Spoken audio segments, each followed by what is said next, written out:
Good afternoon. It's 2 p.m. and I am now calling the City Council special meeting for Wednesday, July 22nd to order. We have Councilman Arvidsson is not present. He gave us a heads up ahead of time. Otherwise, everybody is present. Council, thank you for being here. And if you would, please stand and join me in the pledges.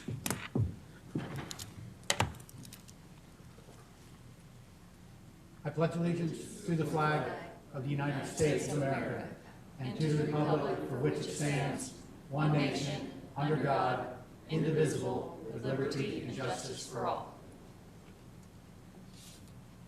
Honor the Texas flag.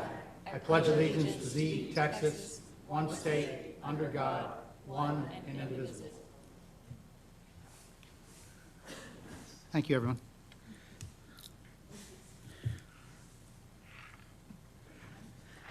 Next up is item number 4, citizen comment. We have, same as always, citizen comment before and after.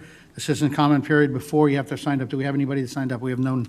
So moving on to item number 5, consent agenda. Council, you were sent, it's odd, it's only one. If I would have realized it was only one, it wouldn't have been a consent agenda at all. But you got it. So does anybody want to pull it and discuss it, or can I get a motion to approve that item? I move to approve the consent agenda as presented. Motion from place 5 to approve the consent agenda. Can I get a second? Second. I got place 3 with a second. And any further discussion or questions? All in favor? Aye. Any opposed? It is unanimous. Thank you. We're moving on to item number 6, business items. So, Council, what we got here, if you would give me the slides. Everybody's done this before, so you know what to expect. But this year it's a little bit different in that we're doing, well, first of all, the very first thing that's different, much to our chagrin, is that we're not at a table where we can do a workshop and look at each other and have department heads at the table and everything else.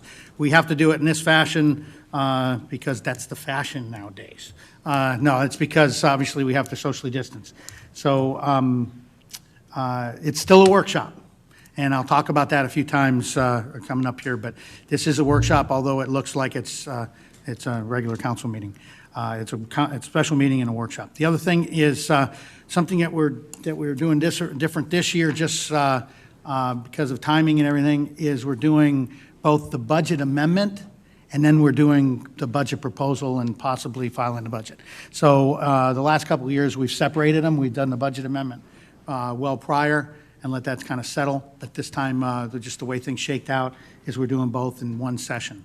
And I'll be very definitive about what we're doing basically, and you'll be getting the amendment and then you'll be getting the budget after that, and they'll be separate enough. Because I can tell you, when I was going through them and we were going through, every once in a while, we'd be talking about something and go, wait a minute, that's an amendment. Oh, wait a minute, that's the budget. And so I want to really avoid that by keeping them pretty separate. As you hopefully recall, what I'll do during these slides, and we'll do some slides and we'll do the amendment, then we'll do some more slides. The idea is that as I'm highlighting some things that I believe need to be highlighted. As I go through the slides, it's a presentation, but it's still a workshop. So I don't want to inhibit anybody's opportunity while we're on a slide, on a page, to ask questions. Now, you probably remember also when we go through the pages of both amendment and the budget, before I go to the next page, I'll always say, does anybody have anything on this page? I'm really very insistent on, I don't want to go bowling through stuff and then you're hanging on the tail and trying to holler, hey, wait a minute, let's go back three slides or 3 pages. So at any time, when I say, okay, you got anything on this page, please speak up. Doesn't mean it's the only time you can ask. I don't mean it that way at all. The other thing is on these slides, before I advance to another slide, when I get to where there's some real meat of the topics, I will do the same thing. I'll say, does anybody have any questions on these slides? I always go left, right, left. There's only one person on my right this time. The bulk of you are on the left, but we'll still basically do it that way. So that's kind of the state of play and how I hope to go through this to be efficient, to be able to give you what you need, and hopefully what you need to move forward and make decisions on these. So again, first thing is budget, second is proposal. So the way this lays out is, in the budget amendment, we only have 2. Now, if you read the agenda, it has 3 amendments. But as we started going through this, after we published the agenda, we realized that we didn't really need to do an amendment. It was really superfluous for item number 3, the capital improvement fund budget amendment. We're not going to do that. We don't need to. We'll leave it the way it is. It was a very small change.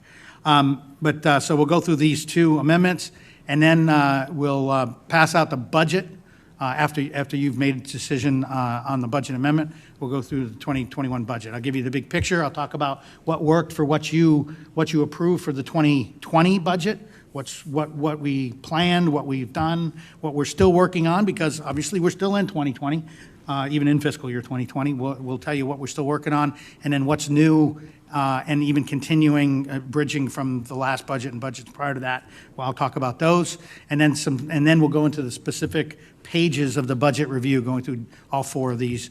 The last 2 obviously being pretty simple and kind of cut and dry. But the first thing I want to do is talk schedule to make sure we're all on the same page of what we're doing, why on the calendar. So, Ms. Kane.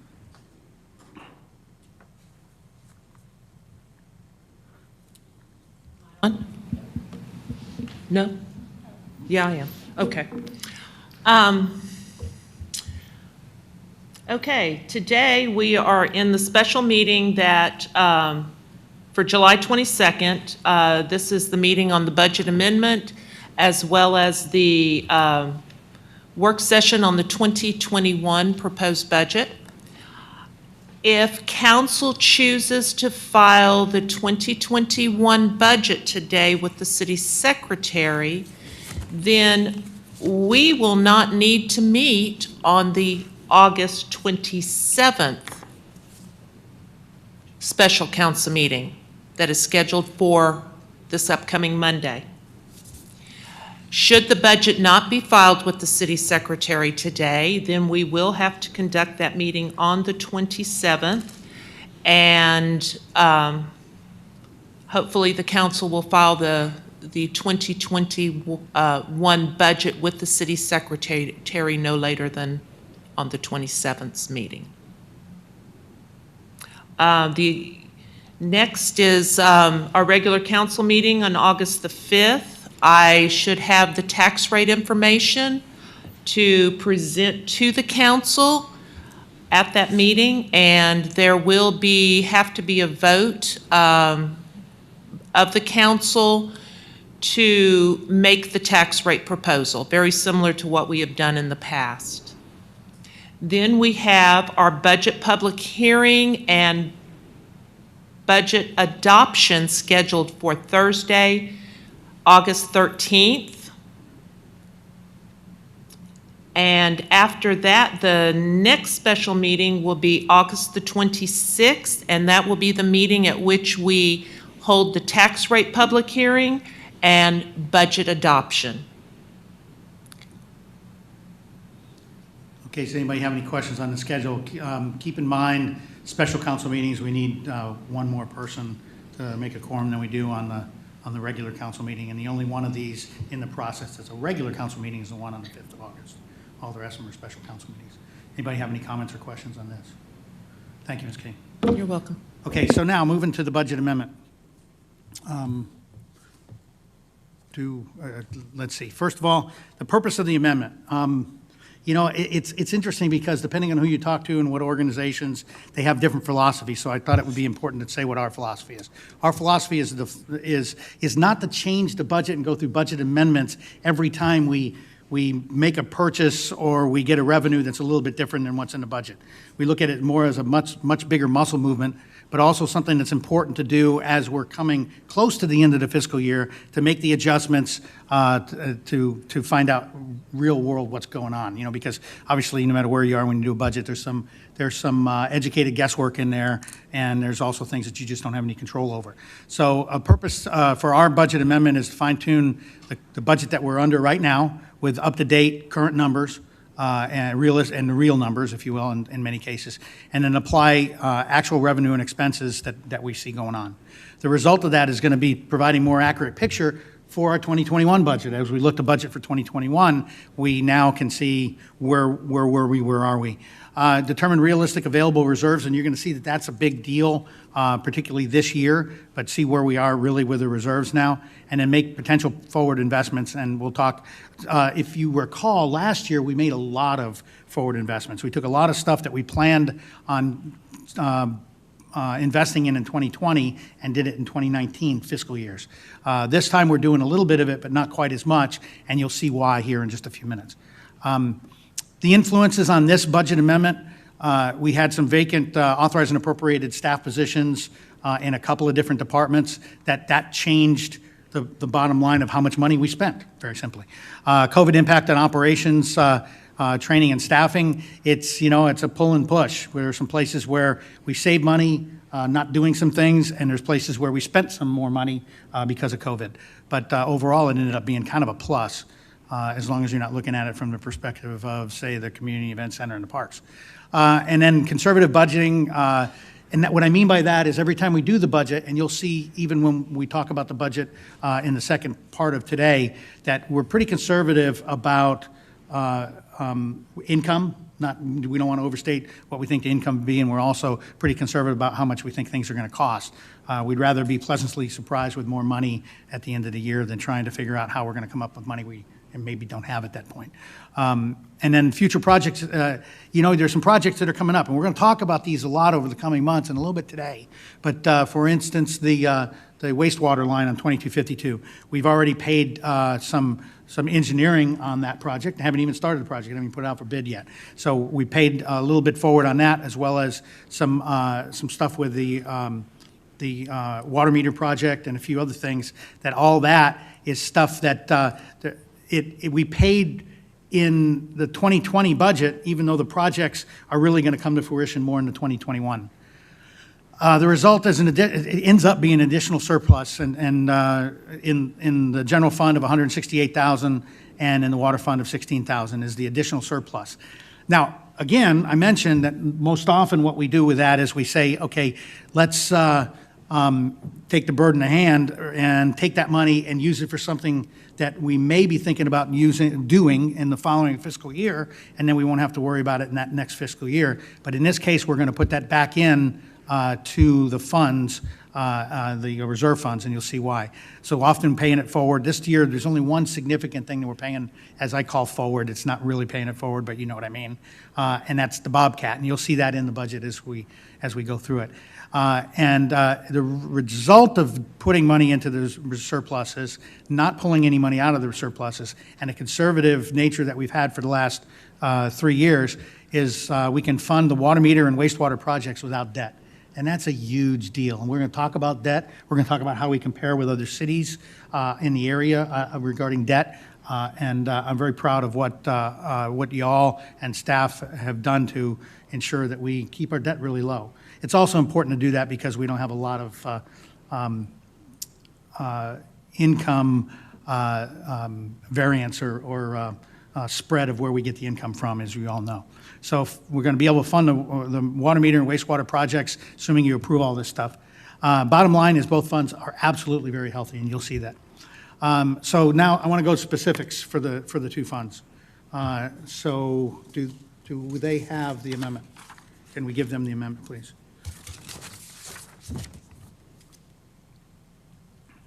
What you're going to get, again, is we're only doing two amendments, one for the general fund and one for the water fund. And we'll go through the general fund first.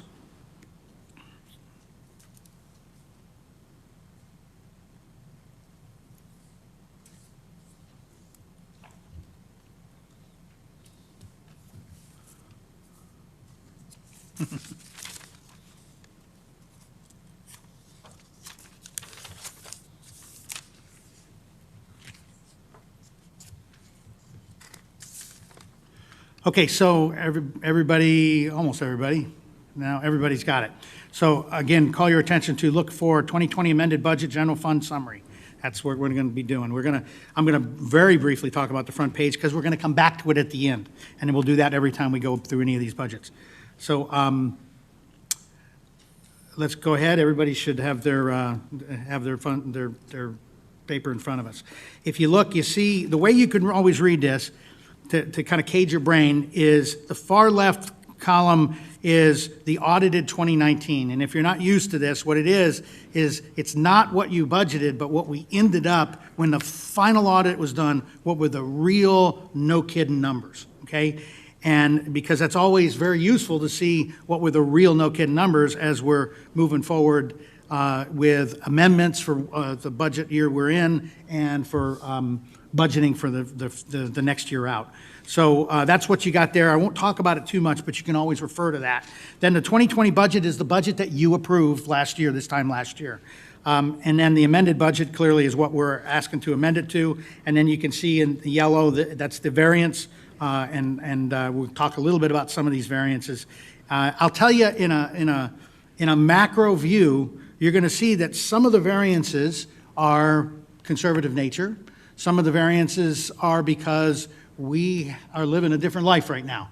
With COVID, like I said, some things we've saved some money on, some things we've spent more money on, some things we've moved some money around, in fact. But you'll see, and I don't want to sound like a broken record every time I say, that's COVID, that can be attributed to COVID, but frankly, that's what ended up happening. You also see some restricted balances. We'll talk about those when we come back to it. And then down the bottom, you see how we're doing for the reserves, and I'll talk about that at the very end. So now, turning to page 2. And again, I'm not asking for questions on one yet because I will come back to it. So page 2 is the general fund revenue.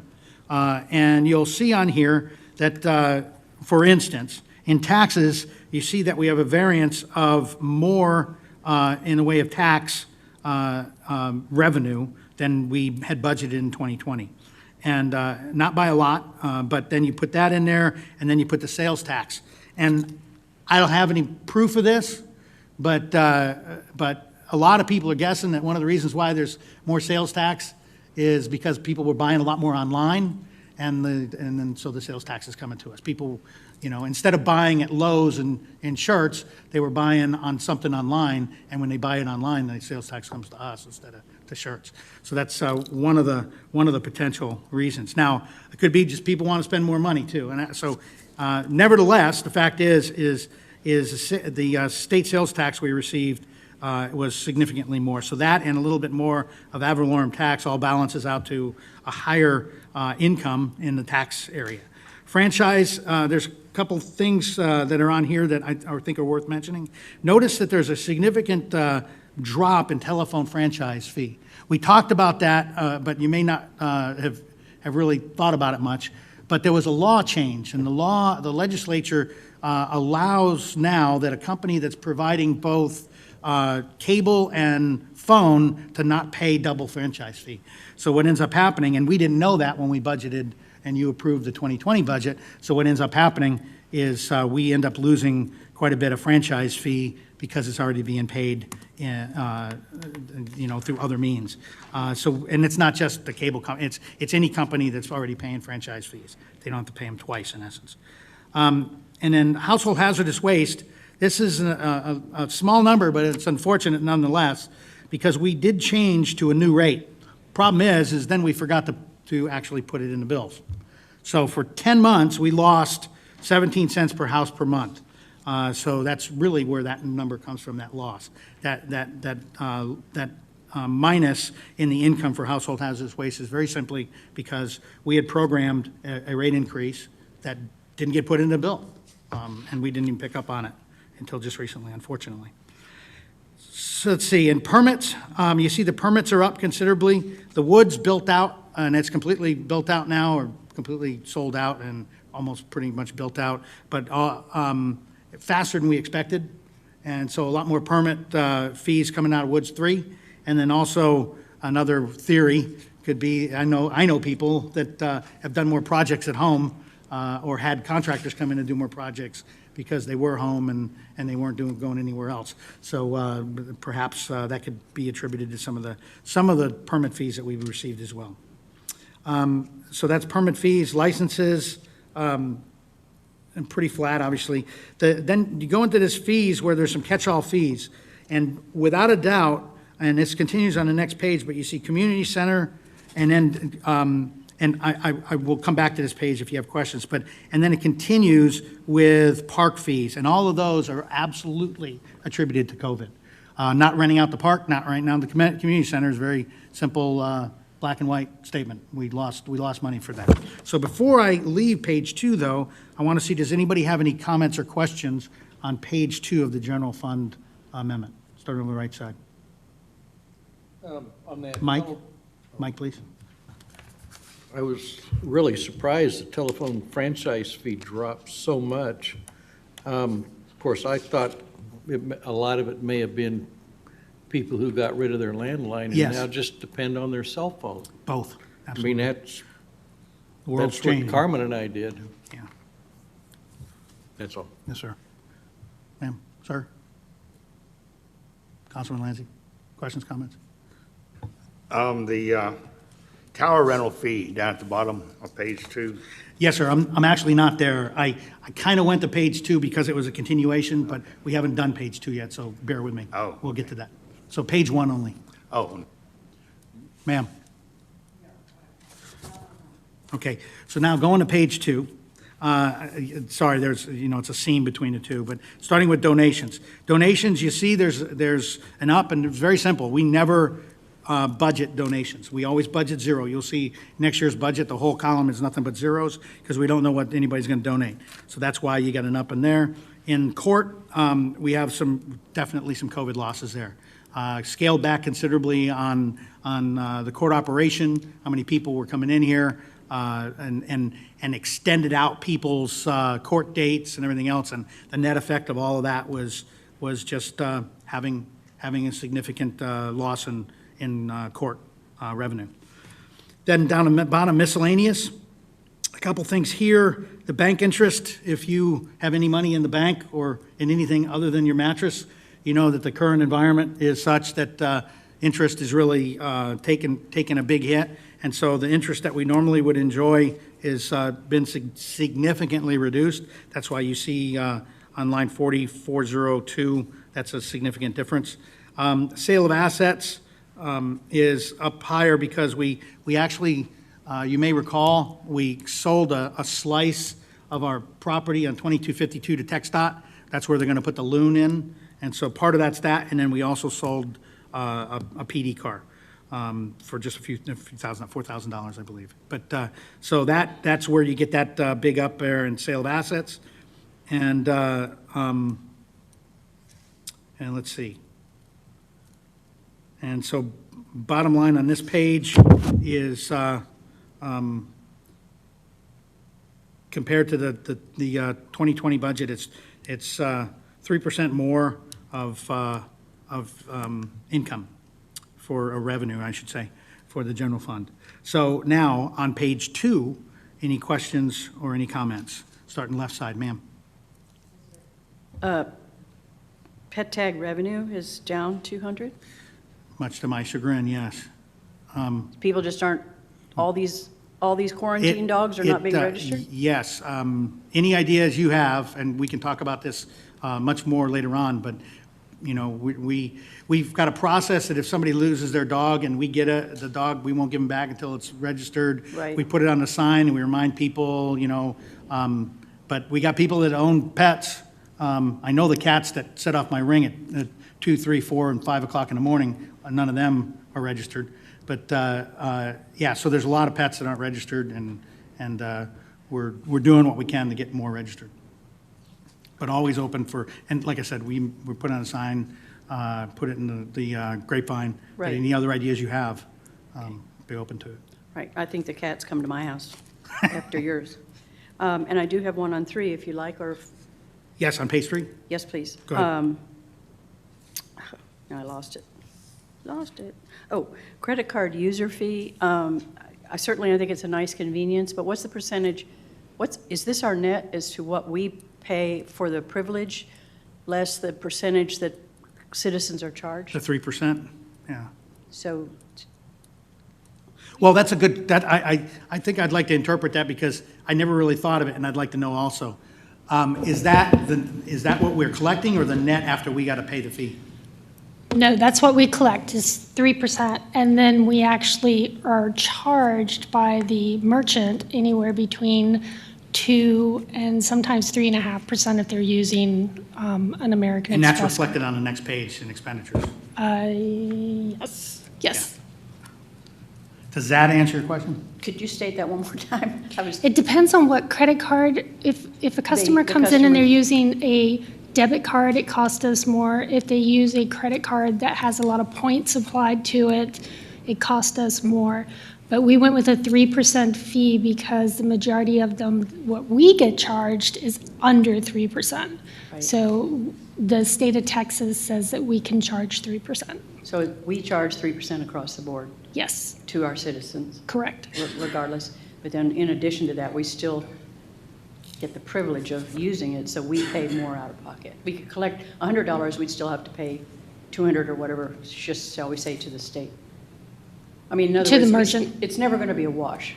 The fee we charge the citizens will never compensate the, No, and it should always work in our advantage because we don't want to be charging our residents for someone who No. doesn't live here to pay a Right. ticket.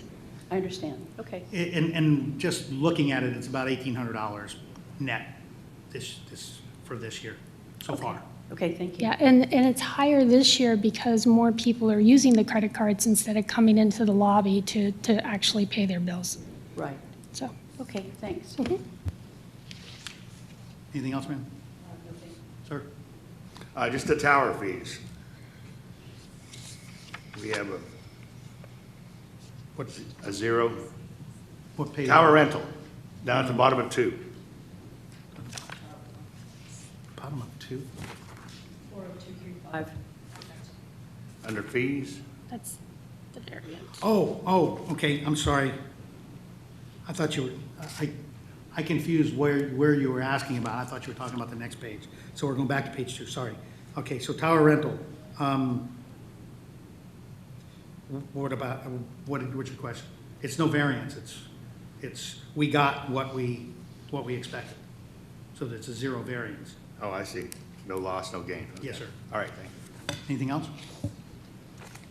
Okay, so, ma'am, sir. Okay, let's move on to, so that's it for revenue. Again, 3.0%.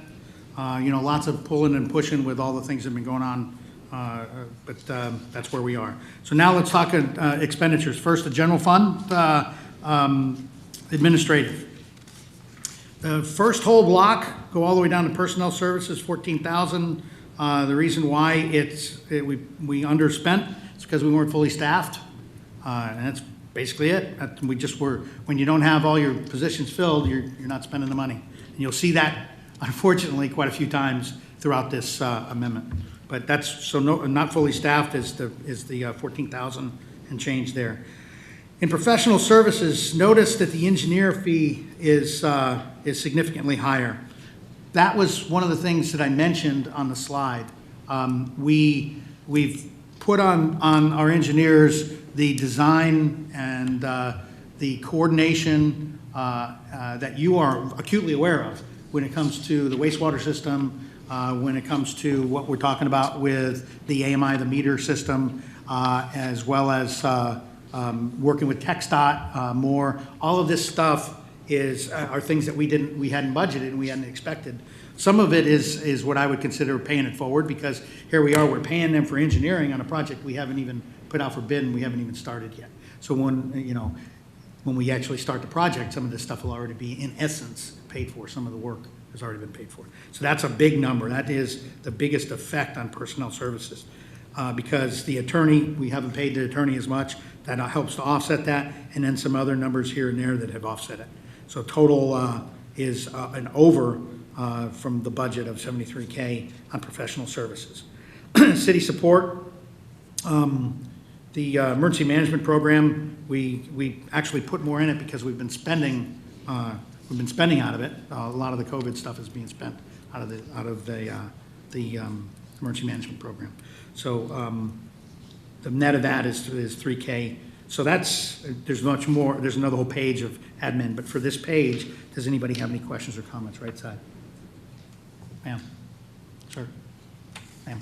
Okay, go on to page 5, the continuation of the general fund admin expenditures. Staff support, you're gonna see this in a lot of places too, that COVID made us either back off on obtaining training or cancel training. So you're gonna see the training budgets that money came back to us because we just couldn't spend it.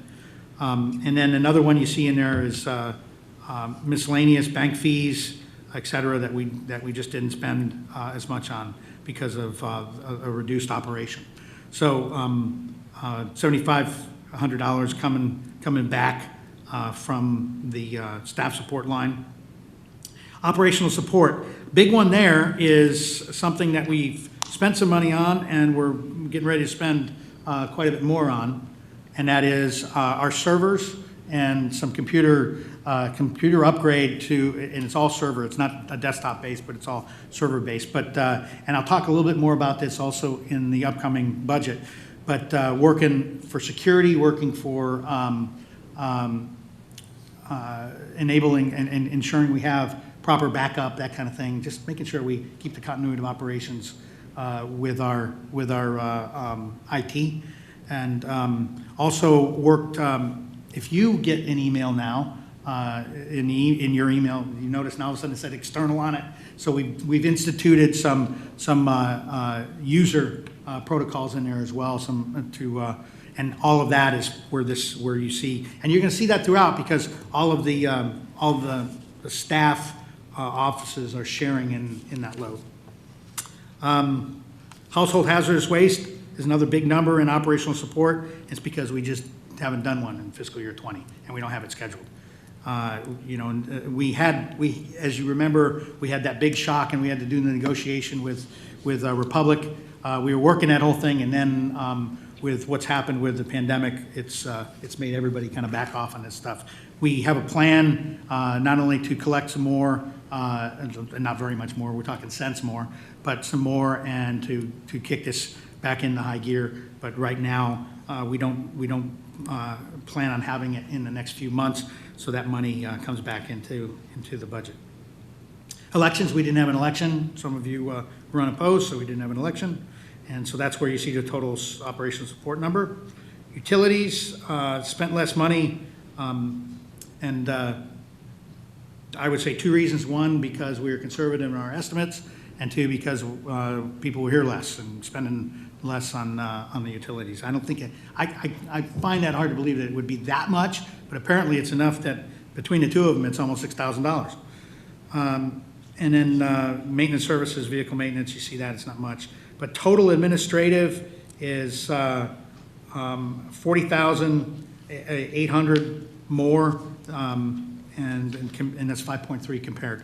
So pretty stable, and like I said, the big things are personnel, but then the attorney, excuse me, the engineer. I said attorney, I meant engineer. The engineer fees that we had a lot of engineer fees because we asked them to do a lot, and you have been briefed on pretty much all they've done, so you have a lot of situational awareness on that. So start on the right side. Any comments or questions on general fund administrative expenditures, or on page 5? Ma'am? Sir? Ma'am?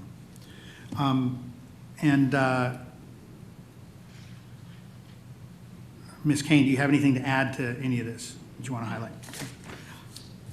All right, next one is the court. Pretty simple on that, 1.5, and it's really some COVID ops cost more. And if you were anywhere near this building during the last court, you know exactly what I'm talking about. But it's not only that, but it's also, we had to send out more notices. There was just more mailing that had to happen, but then also the court security stuff. So all that just bumped it up a little bit. Percentage-wise, 1.5, and numerically pretty small. So that's your court expenditure amendment. Starting on the left side, any comments or questions on the court? No. Sir? No. Ma'am? Sir? Okay, going to page 7. Page 7 is the first page of expenditures with the police department. The first one is the significant number you see up there under total personnel services, and it can be attributed to down basically 1 officer equivalent for an entire year and 2 officer equivalent for quite a bit of the year. So that's why that money is coming back in. The another one is uniforms. You don't have the officers. You don't have to buy as much of the uniforms and training and all that. So you see another $5K there, and then pretty flat down at the operational support. So that's the first of the 2 pages of the PD. And so before I go on to the second page, questions or comments on the first page of the PD, starting the right side. Yeah. If we are down a couple officers, why would our overtime be down also? Chief, you want to take that? Basically, what we've done is manipulated our schedule around to try to prevent the overuse of overtime, along with scaling back on some of our procedures as far as contacts. We haven't made as many contacts. We're not looking for as many contacts. We're doing more community service stuff, less going out and looking. So we've brought the officers back, and we just manipulate the schedule. We've added a power shift instead of specific operations of days, so we have overlaps a little better so that we can help compensate for some of that without eating up all the overtime. Good question. Anything else, sir? No. Ma'am? Sir? Sir, anything? No. Ma'am? Thank you for that, Chief. Okay, going on to the second page of Police Department expenditures, page 8, utility services, and consistent with what you just heard, using less gas too. Less people, less operations, less expenses in gasoline as well. And then the rest of it's pretty flat. And you see there, yeah, I mean, there's not a lot. There's not a lot in those next 2 areas. But the biggie is it's 10% less because of the 1 person all year and 2 people part of the year. So questions or comments on page 8 or overall the police department expenditures, starting on the left side? No. Sir? No. Ma'am? Sir? Chief, anything to add? Other than what we briefly talked about with the expenses going up for court, I'd just like to remind everybody Thursday is court. If you don't need to be up here after 4 o'clock, do not come around, or we will quarantine you and scan you and make you do all kinds of things. I'm laughing because we had a discussion about it's not, how are we gonna give you a heads up about this? And we decided that was a great opportunity to say it. So if you don't need to be here Thursday afternoon after Thursday's 4, gonna be do court. not come by here. And you don't want to be here if you don't need to be here, because you're going to get the full screening if you're here after 4 o'clock. So. Court this Thursday. Yes. And if you're in the building or want to be in the building, you would get a full screening. So you don't want to be here if you don't need to be here. And you will Thursday be at 4 o'clock. restricted to movements in certain areas, and you will not be allowed to do anything. And that's per the Department of Courts and like the briefing you got before, the PD, admin, and Public Works / Water did a great job last time of making sure all the i's are dotted, t's are crossed, and we didn't have any issues, and we even turned people away. So they're not going to back off on any of that, and it's going to happen again this Thursday. So. Anything else, Chief? No, sir. Ms. Kane, anything to add to that? Okay.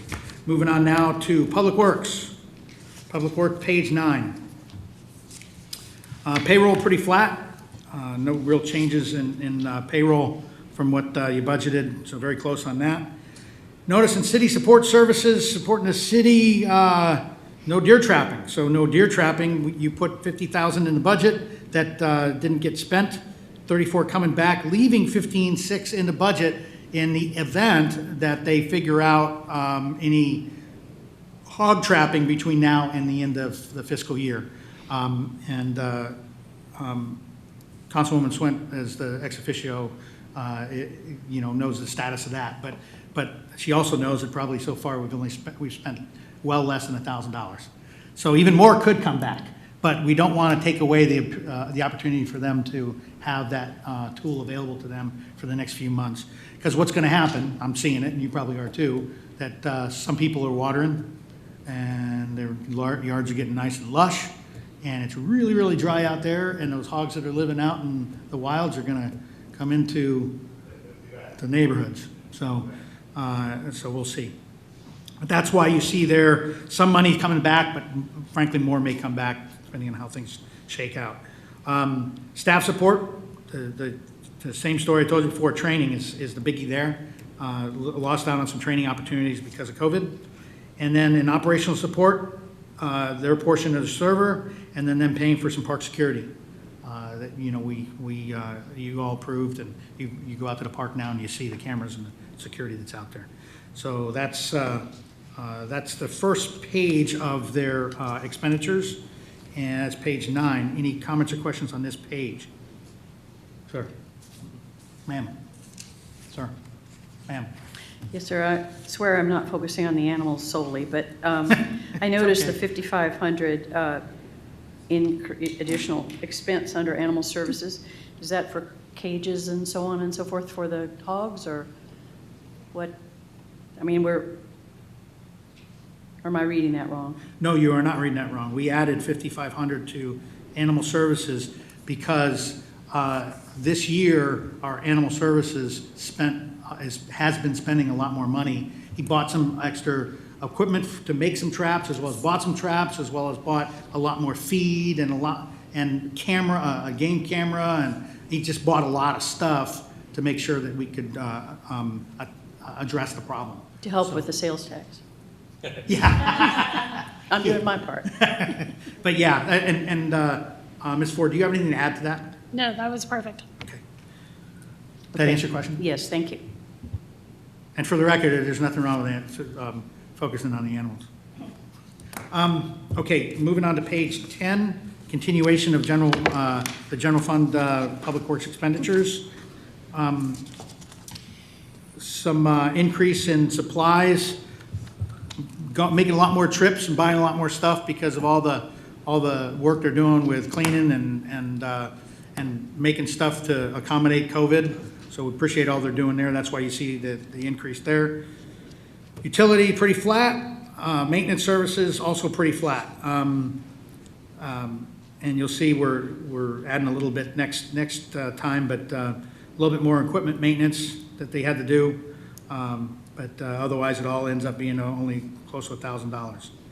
Operating equipment and parks committee, they spent what they had, and that's all they're spending. So that concludes the second page. Still, we have one more page of expenditures for the public works. But any questions or comments on page 10 of the public works expenditures, starting over on the left side, ma'am? Sir? Ma'am? Sir? No. Okay, and then the conclusion, the last page of expenditures for public works. You see, and I'll tell you something that you get used to if you look at this a long time, is sometimes you go backhoe overhaul. Why is that line in there? Because until it's off of the 2019, which next year that column would end up being the 2020, until it's completely off, it stays on there. Just by the way, we have to list this stuff. So clearly that has nothing to do with anything the next couple of them don't. The next one after that, I think your thing may say Bobcat skid steer, which technically that's what a Bobcat is. What they really meant to say is an asphalt planer. And so asphalt planer added to the budget because these are two things that we said, they need. I say two things because I haven't talked about the other one. The other one is the Bobcat. You see the 49K Bobcat. And remember on that slide, I said we look to pay some stuff forward, and this is one of the things that we said, yeah, they use a Bobcat like I use a pen. That's how much they use the Bobcat. And actually, it's both departments are using them. So the Bobcat, and this new Bobcat is going to be bigger, faster, stronger. It will be more powerful and be able to do more. And we'll keep the other one, the old one, the smaller one, to do small jobs and to work together. But the reason why we're getting this bigger one is because it is the hardest working piece of equipment in the city. So that's what that is. That's the 42K paying forward from the 2021, which was originally, Public Works was looking at requesting it in 2021. So 5.9% is the increase in Public Works. Any questions on overall Public Works or Public Works, page 11, right side? Ma'am. Sir? Ma'am. Mr. Steinmetz, anything to add? Ms. Kane, anything to add? No, sir. Okay. Next one. No, go right ahead. Where are we getting a Bobcat from, Stephen? San Antonio Bobcat off of Weaver Road. And he's not on mic, so I'll say what he said, so it's on the record. San Antonio Bobcat on Weidner Road. Is that what you said? Yes. Okay, good. I know the guy that runs the Bobcat dealer right here in Schertz. Would it be any help to get a bid from him? Okay, I'll work on that. And for the record, not on mic, he nodded his head, meaning yes, it's a good idea. Okay, I'll do that. I could hear him. Thanks for that. Yeah, council, you know, anytime that we can get better service and better price, we're going for it. So thanks for mentioning that, and we'll take a look at it. Okay, moving on now to page 12, General Fund Community Center amended budget. Very simply, COVID. I mean, that's what it is. There's less expenditures because we had less operations. We didn't have to clean it as much because we weren't using it. Those kind of things. So that's why the $10,000, a 22% decrease in expenditures at the community center. Comments or questions on community center, page 12, left side. Sir. Ma'am. Sir. Okay, last page of this one is general fund library. This very simply is through the kindness and generosity of our department head and librarian. She always agrees that she will be employed with us but not take the benefits. So every year this happens, that we budget it because we have to, and every year when we get to the end of the year, we take it out. And so that's what the $7,300 is there, is the budgeted number comes back out during this amendment. And so there's a few things here and there you see, some money that didn't spend on computer stuff, just didn't need it this year, but we're looking at it next year for sure. So bottom line is it's minus 7.9% because primarily the turn back of the benefits. Right side, anything? Ma'am. Ma'am. Ms. Crossland, anything to add? Off mic, she said no, not at this time. And Ms. Kane, anything? Okay. All right, so that, council, is the proposed amended budget for the general fund. That is item number 6A. Take action on the resolution of general fund amendment number 1. It's number 1, and we plan on it being the only one. So overall, any other questions or comments or a motion on 6A1?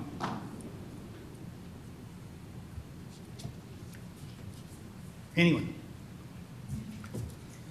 Move to approve the amendment number 1 for the general fund. Okay, I got a motion to approve Resolution 463072020 for the 2020 General Fund Budget Amendment Number 1 from place 1. Can I get a second, please? Second. Second from second. And let's see, any further discussion or questions? All in favor? Aye. Any opposed? It is unanimous. Thank you very much. Okay, moving on to item number 2. Item number 2 is the water fund. So you have that in front of you also. And same way as we did the other one, the first page. I didn't really do that, did I? Yeah, I kind of. You know something, I'm sorry. I told you I was going to do it and I didn't do it. You voted on this, but I do want to point out some things. So forgive me for that mistake. But I want to come back to the general fund and just highlight a few things on that front page that I told you I would do. And that is to talk about the restricted balances you see down there. And as you recall, we always have some stuff that's restricted, and it's often restricted by either law or by a ordinance that you all have enforced, that kind of thing. So to look at this child safety, that money comes into us and restricted to use for child safety. We used a lot. You see that it's been decremented quite a bit from last year to this year, and we used a lot of it in the cameras. Park cameras definitely are security for children that qualified, and we used it. Court security, when we had to do some of that COVID stuff, we could pull it out of restricted funds. And then PEG capital fees, you know that the mic I'm talking on right now and the stuff up there and the ability to stream and record and everything else was all, we spent $100,000 out of that, the public education grant funds, and then every year something's added to it. And you'll see in the next budget how we continue to budget with it and use it. Sorry, I forgot that. Then the other thing is just to point out that at the end of this 2020 year with this amendment, we have $2,489,866, or $2,564,568 is the full budget. Expenditures per month, you divide that in there and you get 10.5 months of reserve, and I will talk in detail about months of reserves here in a few minutes. So again, I apologize for forgetting to go through that before we moved on. So now, moving on. I'll try not to do that on the next one. But the water fund, you see you have the same method of how we're discussing it and presenting it. You see that bottom line here is that we're returning $16,182, assuming you approve this amendment. And I'll talk about the front page here more in a minute. Moving on to item number 2 to talk specifics. This is pretty simple, but we're calling the water sales flat, staying the way we're saying. One thing you'll see on this and on the budget, next year's budget, is that we're pretty conservative about it. We'd rather be surprised with more revenue than trying to figure out why we didn't get so much money. But so far, we're on track with what we have there, so you see no variance. And the weather is, interestingly, pretty close to the way it was last year so far. So we're tracking pretty well. And Mr. Parsons and I spent a lot of time looking at that kind of thing. I can tell you he's tuned in pretty tight on it. Meter installations, it went up a little bit because we had more meters. Remember, we built more in the woods than we expected. So we got some more meters there. Interest, COVID economics is basically what it is. So took a hit on the interest. So overall, less income, primarily because of the interest, 0.2% less income in the amended budget. Any questions or comments on water fund revenue, page 2, left side? No. Sir, ma'am. Sir. Okay, expenditures. We've got a couple pages of expenditures. First of all, in personnel, this is going to sound familiar, but short of some staff. Short a water clerk. We've been short a water clerk for quite a bit, except for a few days. But otherwise, we've been short a water clerk and short the number 2 position as well. So that's where that money, the $59,000, is primarily coming from. It's from obviously the payroll, but also the benefits and all the other stuff. The engineer, just like you saw in the general fund, paying a little bit forward on some upcoming projects, paying the engineers on AMI, water meter, and wastewater and all that, ends up paying a little bit forward on that, and that helps for the future. So that's why total professional services is higher. It all comes from that, basically. Paying a little bit more to the city. Remember, the city receives franchise fee from the water company, and so paying the city a little bit more there. And then city support is flat. So first page of the expenditures, page 3. Questions or comments? Right side.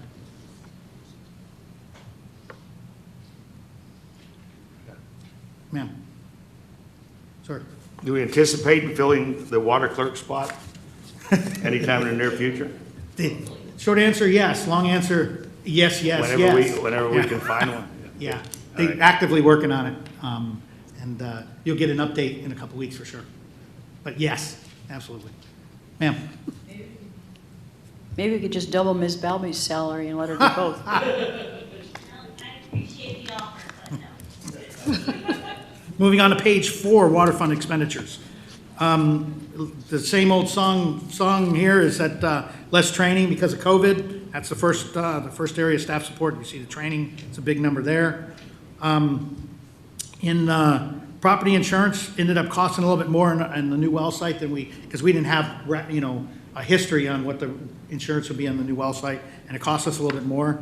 And then the server upgrade, their portion of it is the next line. So that's the 2,000 and the 4,000 in the operational support area there. Those are those two numbers that are plus ups. Let's see, then supplies, obviously pretty flat there. Using less gas and using less electricity. The electricity one, I don't have the science on this, but again, new well site, and still, when you don't have a lot of historical data to base your budgeting projections on, you do the best you can, and then you start to get more accurate as you have more data, more years. So since we didn't have much, we ended up overstating what we thought the utilities were going to be. Maintenance pretty flat, and operational equipment rental had a lot in there, retaining some just in case, but that's a contingency if they're the backhoe breaks while we're in the middle of repairing a water main break in your neighborhood. It's time for us to rent a piece of equipment, not say we'll fix the backhoe and we'll fix the water when we can get the backhoe fixed. So that's an important contingency that we keep in their budget to make sure that they always can do what they need to do. So on the second page, page 4 of water fund expenditures, questions or comments, starting on the left side? No. Sir, ma'am? Sir. Third and final page of expenditures for the water fund. Paying a little bit more for some testing, TCQ testing. It is a necessary fact and an important thing to ensure that our citizens know how safe and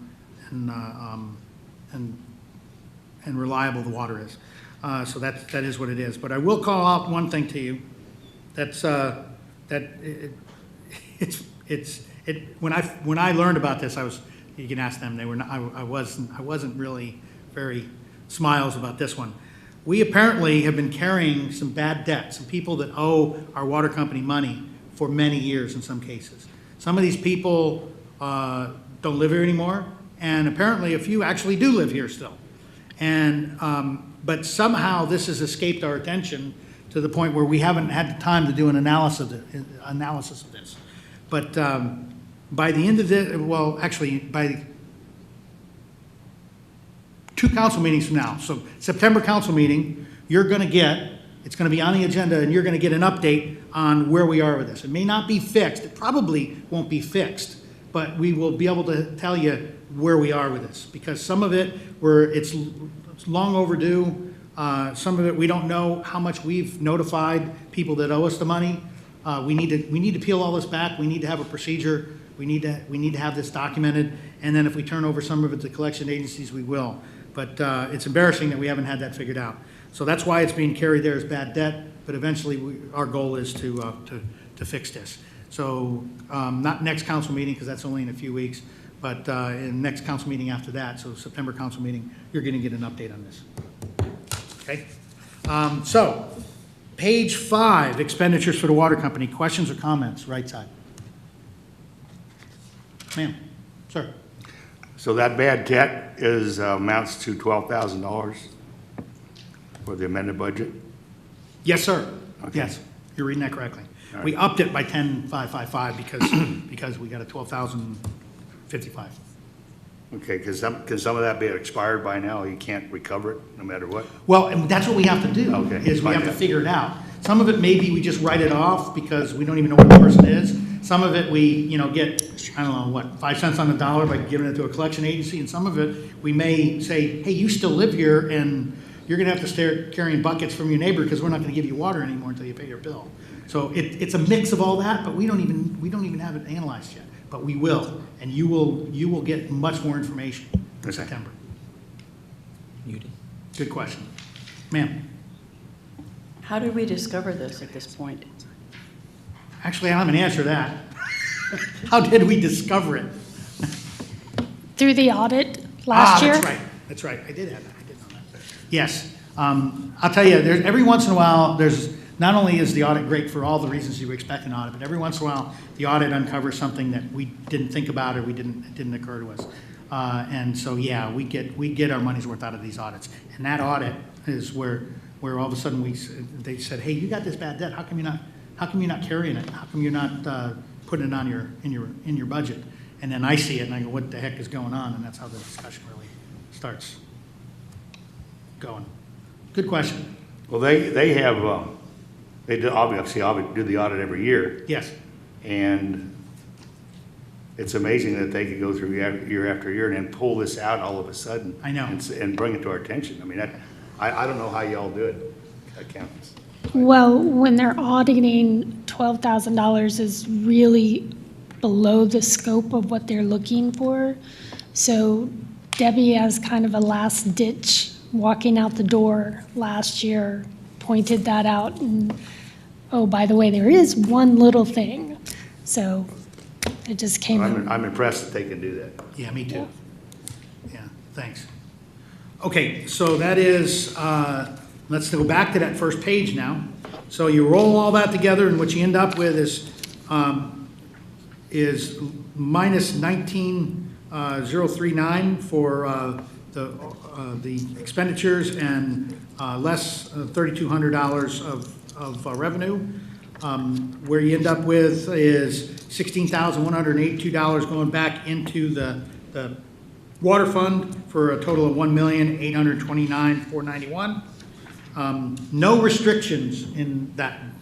Remember, I can't remember if it was last year or the year before, but we did, and you passed an ordinance so we could pull the restriction out of some of that money. So there's no restricted money. It's all money that we could use for anything in the water fund that we need to use it for. And then now, this bears explanation. You see where it's where we have the analysis of that fund balance. In the regular fund, when we do the regular fund, we say, this is how much money we have, this is how much it costs to run the business per month, how many months do we have of reserves? Makes sense. With the water fund, it's a little bit different because the water fund not only has to pay its expenses, but it has to service debt. You'd ask, well, why doesn't the general fund service debt? It doesn't service debt because that's what the interest and sinking fund is. So taxes come in, part of it goes to paying for the operation of the general fund, part of it goes to interest and sinking, right? And so the general fund doesn't have to have money to pay for debt, but the water fund is a completely different animal, and the water fund has to pay its portion of city debt. And so when we look at the cushion, the emergency, like you'd say in your house, maybe 6 months or a year or whatever, you say, what we're saying is we want to be able to pay a year's worth of debt. If everything goes south on the water company, we still will have enough money in the bank, in essence, to pay a year's worth of the debt, because that's kind of non-negotiable. Well, it's not entirely, but you know what I mean. So we got to pay that. So that's what the $63,355 is. That's a year's worth of debt service, okay? And then the expenditures per month works out to be $85,000. So if you take the fund balance, you subtract the year's worth of debt service, you get a number, you divide the 85 into that number, and you get 13.7 months. You're going to see in another slide here in a minute how that shakes out to be very healthy. But I also am pointing this out for a different reason, and that is when we're going to propose to you to spend some money out of our reserves, we're not going to pull out the whole 663. We're only going to pull out the first payment. And it's because the way we pay our debt, we make a payment in February that's 85% of that, and the other one doesn't come till quite a bit later. And so we want to make sure that as we do this, that we retain a minimum of that first payment, a February payment of 85% when we start to analyze what can we remove from our reserves to be able to pay the bills on some projects we have. Ms. Ford, is that a good explanation? Yes. I just stayed at the Holiday Inn Express last night. She's the actual surgeon. Okay, so that said, any questions or comments on the front page or overall water fund amended budget? Right side. No. Ma'am. Sir. Ma'am. Okay, so moving to the agenda, this is item number 6.2. Take action on resolution 46402, or excuse me, 072020 on the water company amendment. If there's no more other questions, could I get a motion, please? Move to approve Resolution 646-7, excuse me, 464-072020, whatever I just said, a resolution. I move to approve that. Okay, so I got a motion to approve the water company operation and maintenance fund budget amendment. It's resolution 464-072020 from place 5. Can I get a second, please? Second. Place 3 with the second. Any further discussion or questions? All in favor? Aye. Any opposed? It is unanimous. Again, I'm striking item 6.3 because we determined that it's not necessary. It's literally only a few $100s. So that is not going to be presented to you. So next up is the budget for 2021. And so before I do that, does anybody want to take a break? So you can mill around with the goodies that was left out here for you. Let's, how about just, because we'll jump into this budget and it's involved. So let's go with quarter after. Is that okay? Does that work for y'all? Okay, we'll to the 2021 budget. So in this case, of course, we're going to be doing all 4 budgets.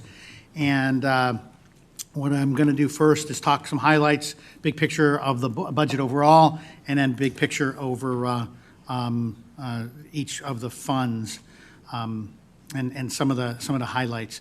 Again, I'm going to, bowl through this, but I also don't want to inhibit any questions. So please, I'll do the best I can to pay attention to you. If you have questions, we'll address them right away. Okay, so first of all, city budget big picture.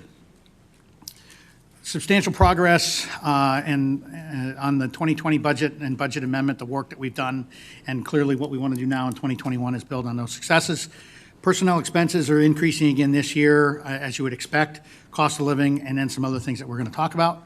And remember, this is big picture. We're going to talk specifically about these things. So if you have questions about them, I may defer it to when we're digging deeper into it. But 3% cost living is what we always put in there. But remember, that is 3% is not cost of living, but it is cost of living and pay for performance program that is in our personnel policy now. Keep in mind that what we do is when we finally get the cost of living number, then we carve that out of the 3% that you have been approving in the budget, and the remainder is then available to the leadership for the pay performance program. We have a set aside for implementation of a pay equity analysis as well as grades and steps program. Brand new and something that is going to be on a later slide and we're going to talk in detail about. Stipends for council and mayor, again, brand new and something that's on another slide that we're going to talk in detail about. Benefits, tell you every year where we stand with the benefits. See the medical, vision, workman's comp, state unemployment insurance, retirement, all going up at different levels and no change to the ones that you see down there. So that's the state of play in the benefits. As you look at the budget, you'll see those numbers.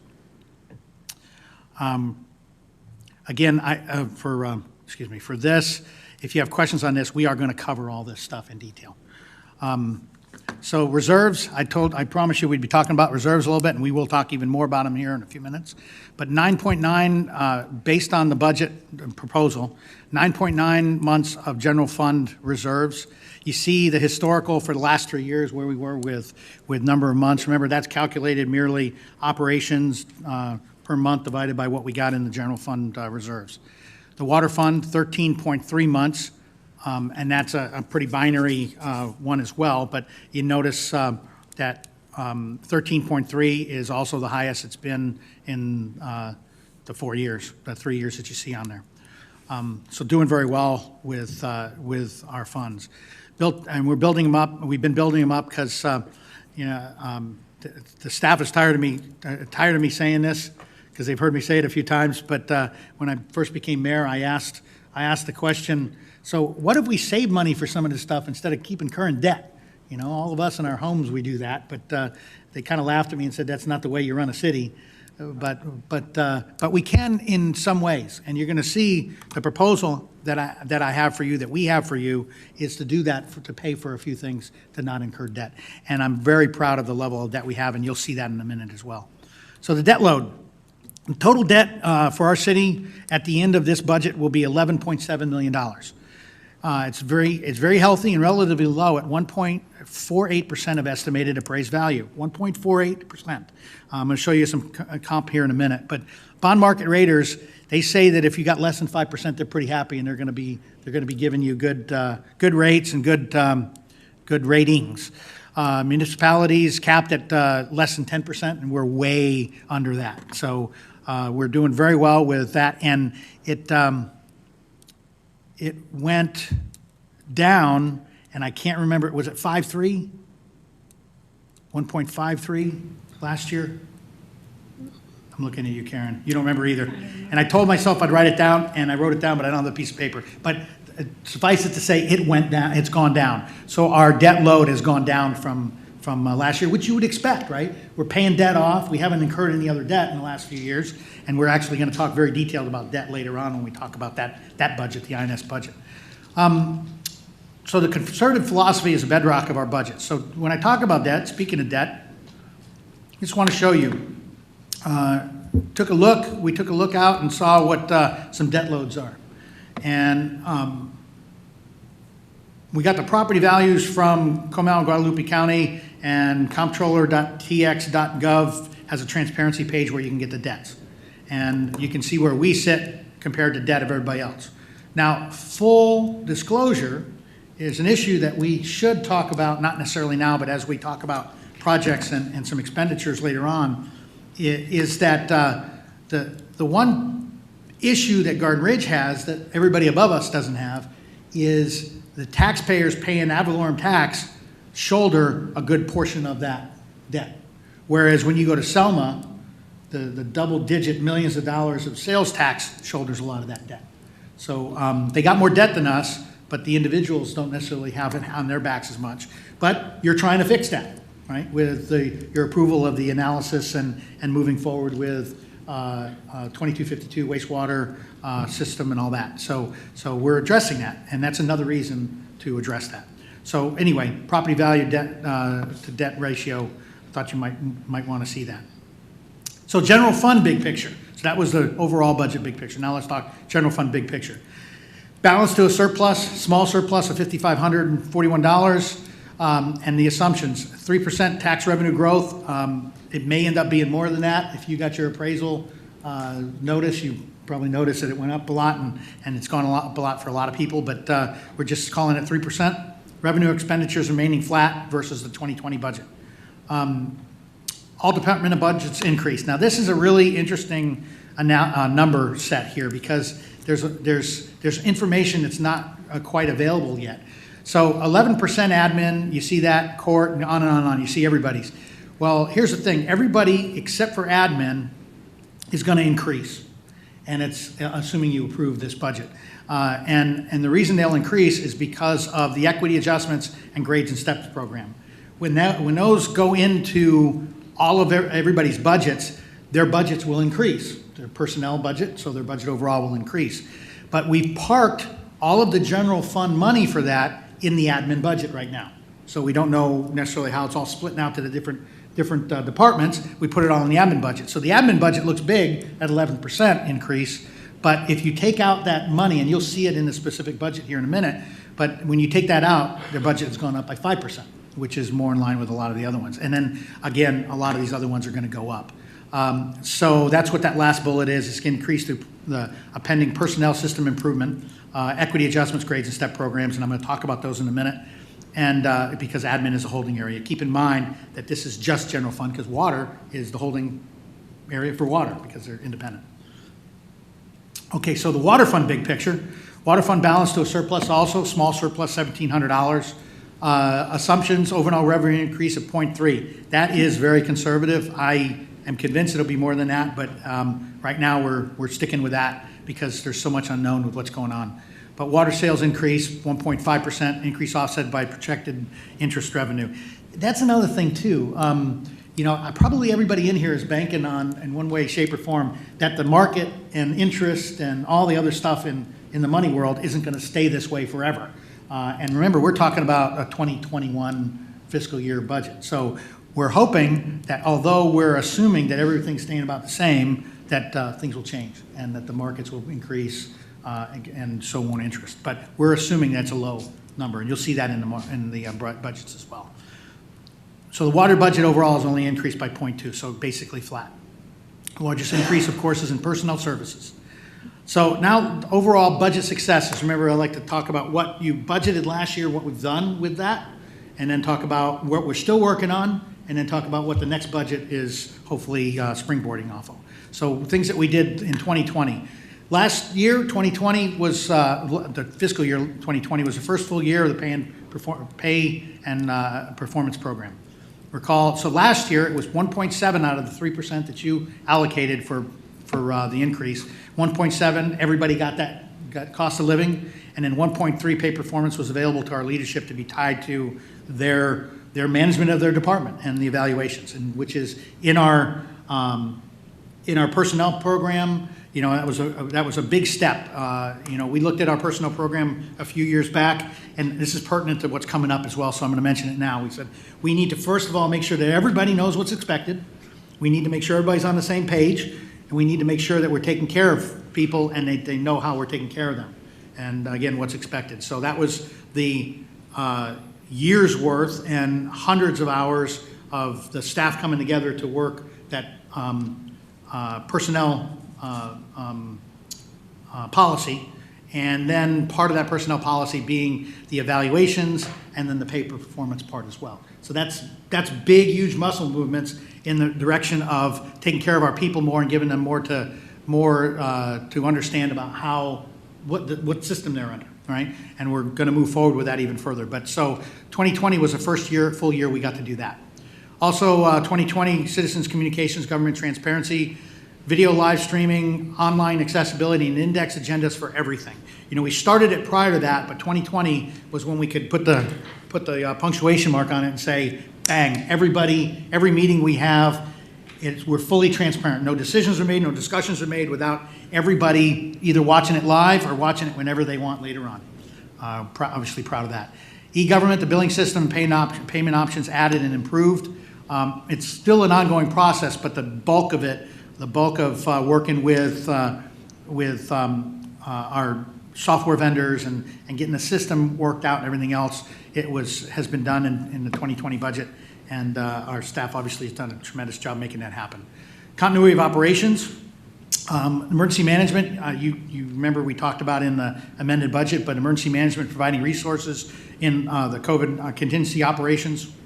I'll talk a little bit more about some expectations for emergency management in the future, but I'm still looking pretty hard at that. Remote work policies were written, actually codified, written, tested, and then we have purchased equipment to enable that. And what we purchased laptops, video webcams, excuse me, and so investment in it in time and energy and money to make sure that we could have continuity of operations if for some reason none of us could even show up in this building. And then library did a tremendous job of providing services in the COVID environment, and the investments in that with personnel equipment, but yet to show the world, show our community that the library could still operate and is still operating. So another budget success. And then the water company, new water rates actually went into effect with all that went on, but the bottom line is the new rates ended up fully in effect January 2020, and a sustainable path, clearly not only a sustainable path, but a path that enables the water company to not only do status quo, but to look to the future, which is really important. And I think you would all agree with that. So does anybody, again, I don't want to just bowl over you with everything, so I'll pause for a second and say, does anybody have any comments or questions, starting on the left side, of what I'm saying are successes in 2020? Go ahead, ma'am. No. Sir. Ma'am, sir. Okay, next one, some more successes, security. Paul Davis Park upgraded with video surveillance. I talked a little bit about that out of the budget, but no kidding, a big improvement, being able to give people the peace of mind that that things are being recorded out there, that it's a safe environment to bring families out there, and also, frankly, protecting our investment. The more we invest out there, we also want to make sure that we're protecting that investment. Also, the password management system was delivered. We've got some work on it. I'll talk about that in a minute. But password management system, we did pay a little bit for that as well. And it's important in our cybersecurity and our protection of our assets. Studies and analyses. Wastewater system was designed in this budget, in the 2020 budget, and extensive external coordination. And you all are familiar with that coordination with multiple agencies that we've had to coordinate with for the different things that we have to be able to work with them. Parks, parkland expanded. We added another park during this period, and facilities enhanced at that park and some other parks, and thereby also increasing child safe zones. So good success there. Old City Hall complex, we replaced the HVAC system, so it'll be good to the future. We're still in the black on the Old City Hall complex. We talked about that over the last few years, and we're doing well with that. But we're continuing to invest to keep it going, so we don't have to throw good money after bad with fixing an old system. CIP was finally closed out, and so it is completely closed out. We spent the last bit of money, park, community center, and made that happen. Oh, let me ask. Any questions on any of this you want to talk about or expand on? Right side. Ma'am, sir, ma'am. Okay, so now the bridge is some of this we're still working on. And personnel. You know, last time I told you that we put money into attaining that bench strength. And what I call bench strength is the ability that when our court clerk isn't here, that there's two other people that can run the court and we don't have to sweat it. Or that when our water clerk, I can't say that without laughing, I guess, but when our water clerk isn't here, that there are other people, and very simply, another one of my stories that I probably tell too much is when I first got here, I was told our water clerk is possibly be out for an extended period of time, and we may not be able to issue water bills. That's a true story. And it was like, no, we can't, that's not acceptable. So we're not there anymore. And we don't even have a water clerk, and we can handle it.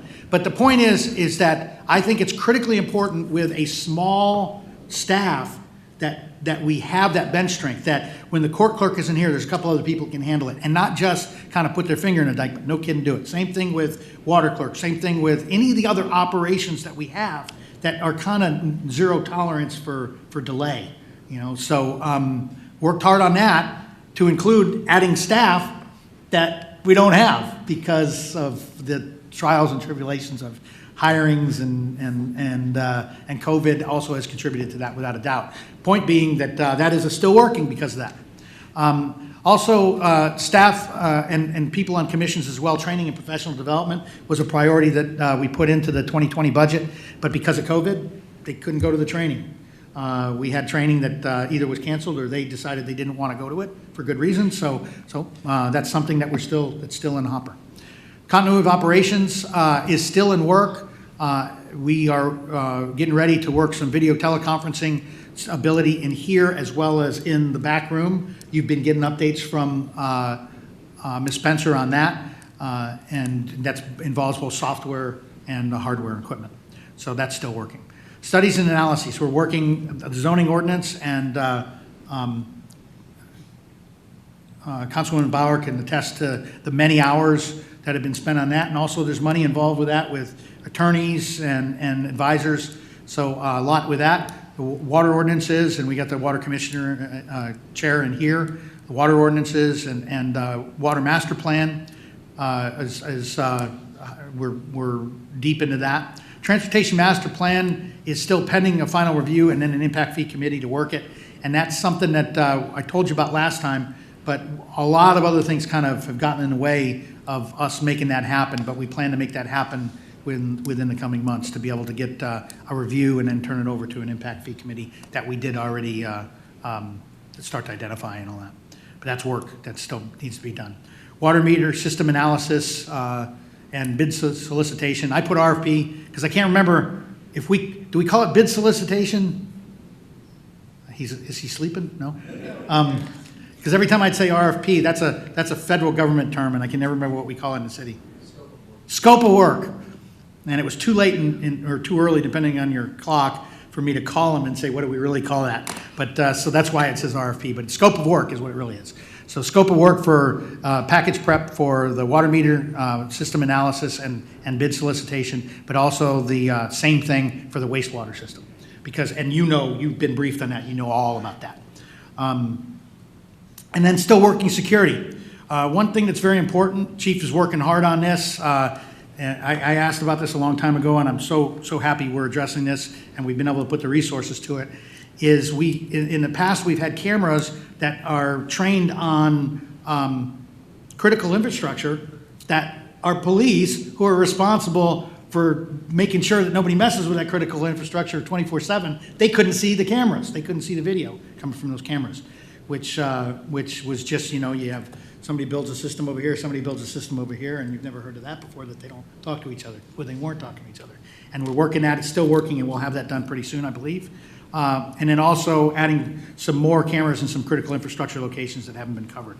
And I'm deliberately kind of vague on that for obvious reasons, that part.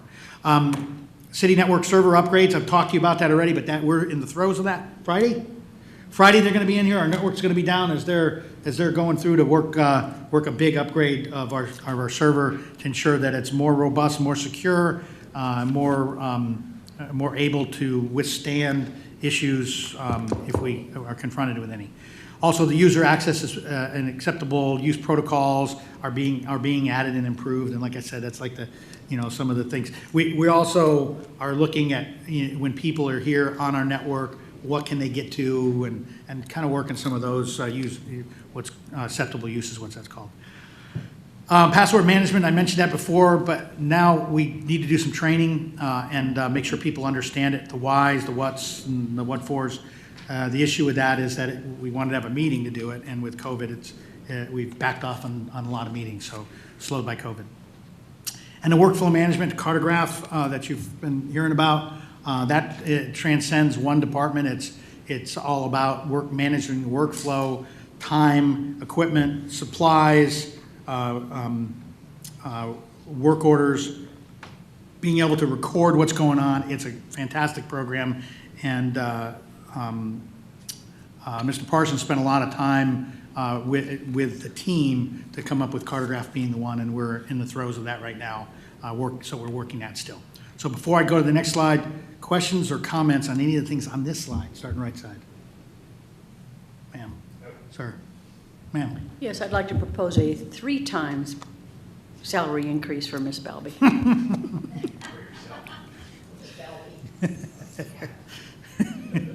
Okay, next one is, now this is part of the next budget. So I told you what we have been working on, and now where are we going with the budget that's being proposed to you today. And by the way, I want to say that these are not in priority order. And it's important that I say that because they're in order that I could fit on the slides. You get a grouping of stuff and a grouping of stuff, and then I move it around so it's a reasonable size font and all that. So I don't want you to think that this is the #1 priority and stuff that's going to be on a slide or 2 from now is not as important. It's not, nothing can be further from the case here. Okay, so e-government and outreach, continue the efforts to reduce touch operations. And it's timely because of COVID, but we were doing it before, we were cool before COVID because we knew that touch operations cost us more money. We have to put more stuff in envelopes. We have to mail more stuff. All of that is stuff that we wanted to look at ways to reduce and eliminate as much as possible. But now with COVID, there's even more of a mandate, and more people even understand, and hopefully more and more people will see that It makes more sense to not have to get mail and not have to come up here and bring their checks and all that other stuff. But, so continuing efforts to reduce touch operations with paper and mailings and looking at moving further into that. And that's something that we're continuing in 2021. Online improvements. The website is got a lot on it. And the problem is when you got a lot on it is it takes a lot of attention to make sure that we keep things updated, as well as, you know, the curse of being the website person is you routinely will not see things that are there because you see the website every day, right? Until somebody else comes along and says, I can't find, and you go, well, it's here. You go, yeah, but how would I know that? So we're looking very seriously at putting some more effort into this. Now, admittedly, if we, I hate to say this, had a water clerk, we would have been able to put a little bit more effort into this. But nonetheless, you'll see a small item in the budget to actually spend a little bit of money on this as well. We're going to solicit both volunteers as well as finding somebody that we can pay to do this. But in this whole eliminating touch operations, telling people to go online to find stuff, to read stuff, to find out how things are going and what things are going and all that, we need to make it easy. And if it's not easy for one of us up here to find something, I'm suggesting that it's probably even harder for somebody that's living down in one of our neighborhoods to figure it out. So that's another thing that we're going to work on in 2021. Oops. Ordinance reviews and rewrites. If we ever get into a situation where things are settled down, our task at hand is to prioritize and start to look at some of the ordinances. And some of them are just through the way life is, they're mandated. You know, the water, the planning and zoning ordinances, that kind of thing. But really, it's most of our ordinances. I don't want to say all because we have updated some of them, but we continually either get somebody that calls us that says, I don't understand, and then we read it and go, neither do we, or we just happen to stumble on something that isn't accommodated for or is outdated or that kind of thing. And it's just one of those things, just like the website, we have to stay on. And so we're going to put some strong effort into that and see what we can do to better equip our documentation to represent what our goals are for the city. Plat permit, variance, recording, and organizing. If you recall, I talked about this a little bit. Years ago, well, before our city administrator was our city administrator, when things were filed or variances were asked for, they weren't even recorded anywhere, or they were recorded in a desk drawer or in a box. And we are way past that now. And what we need to do, and unfortunately, in some cases, it's going to necessitate us going through, and I can't believe I'm about to say this, old minutes of meetings to be able to reconstruct this. But it's a tremendous amount of work, and first of all, we're looking at, when you do that, you need to have a place to store it and to organize it. And so our city secretary has spent some time, and hasn't lately because of all the other stuff going on, looking at integration package and way to be able to put this in. Because once we do that, we have a few people that have said they'll volunteer to help us to go through this, but it's still going to take some staff work as well to lead that charge, as well as to access and to fashion it to the way we need it to be. But it's a big deal, and it's something that we can continue to kick the can on, but every once in a while it kind of bites us. And it's frustrating because we need to do better, we can do better, and we will do better. Emergency management. One thing that I've learned is I have a better relationship with our emergency manager than most of my peers, and I didn't even expect that or know that.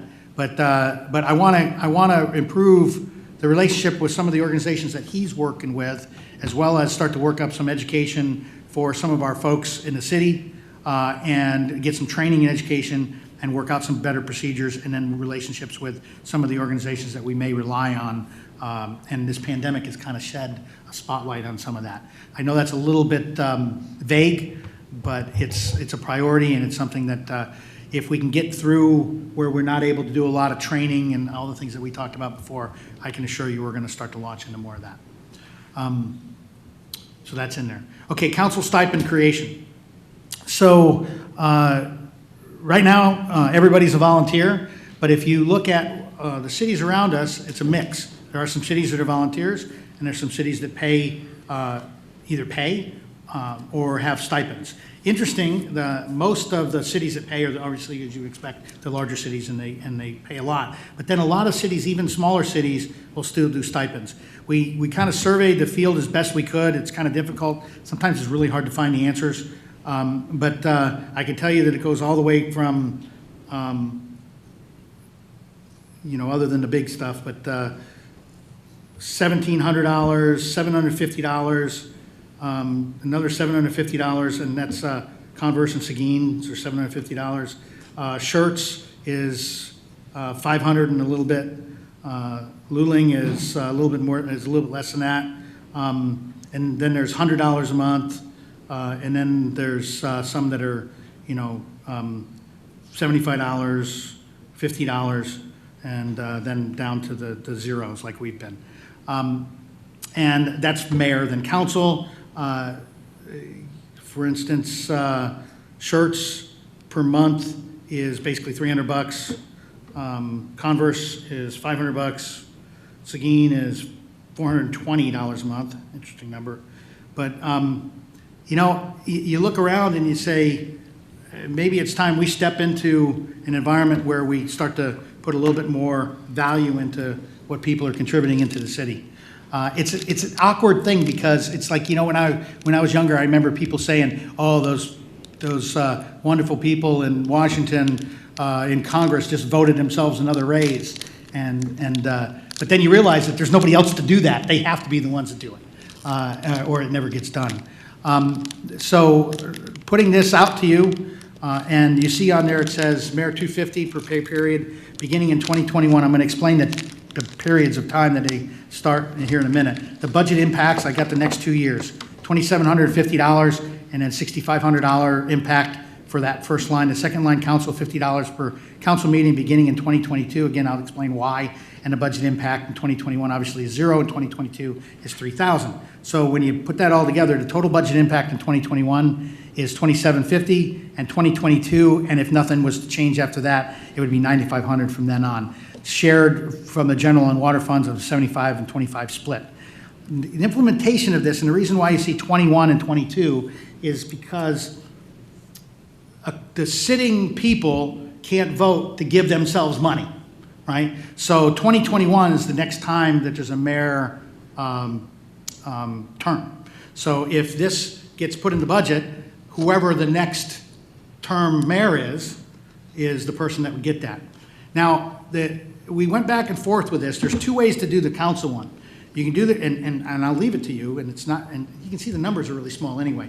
One way to do it, and we got this from our attorney because she's dealt with a bunch of cities on this. One way to do it is the people, when the council votes, the next term that comes up, those people would get paid, and then the next term after that, the other people would be paid, if that makes sense, right? But what she said is a lot of times, just to keep it even, what they do is they just wait till the entire council is on a new term from when they voted for this, which would be 2022. So if we did it that way, it'd be $2,750 for 2021 budget, the one that you're going to see today. And then for 2022, it'd be $9,500. You're not going to see that budget today. And just for perspective, $9,500, you can tell your neighbor that they would be contributing $5.73 a year to this pay, this stipend. So I'll stop there and see if you have anything you want to talk about on anything on this page, starting over on the right side. And he was off mic, but he said no for place one. No. Ma'am. So we can't make this retroactive? No. Okay. No, there's none of that. In fact, it can't even be for the sitting terms. It has to be. I understand. I was just throwing that in. Now, that's $9,522 for council. For the whole thing. Yeah, so if you look at it, what I did was I broke it out. The first sub-line is the mayor, second sub-line is council, and then third line is the total. So you didn't have to do the math. All right. Sure. Ma'am, I'm just wondering why? why what? Why implement a stipend? Because we've been talking about it a long time, and we could talk about it forever, or we could at least put it as a proposal. And I said, like I said, about, probably, well, I'm not sure if I can even say half or less or more than half, but quite a few cities do a stipend.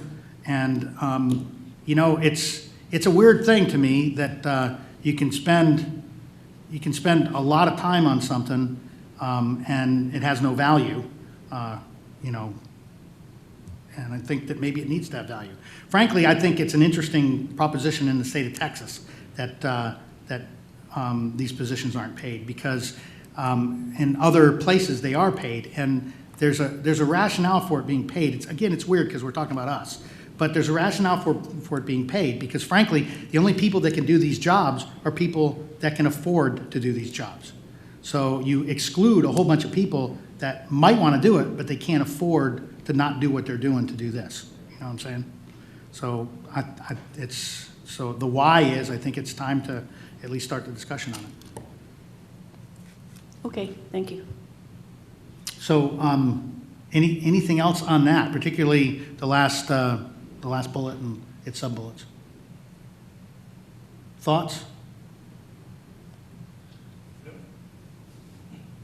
Go ahead. Well, I like Brian's idea, retroactive.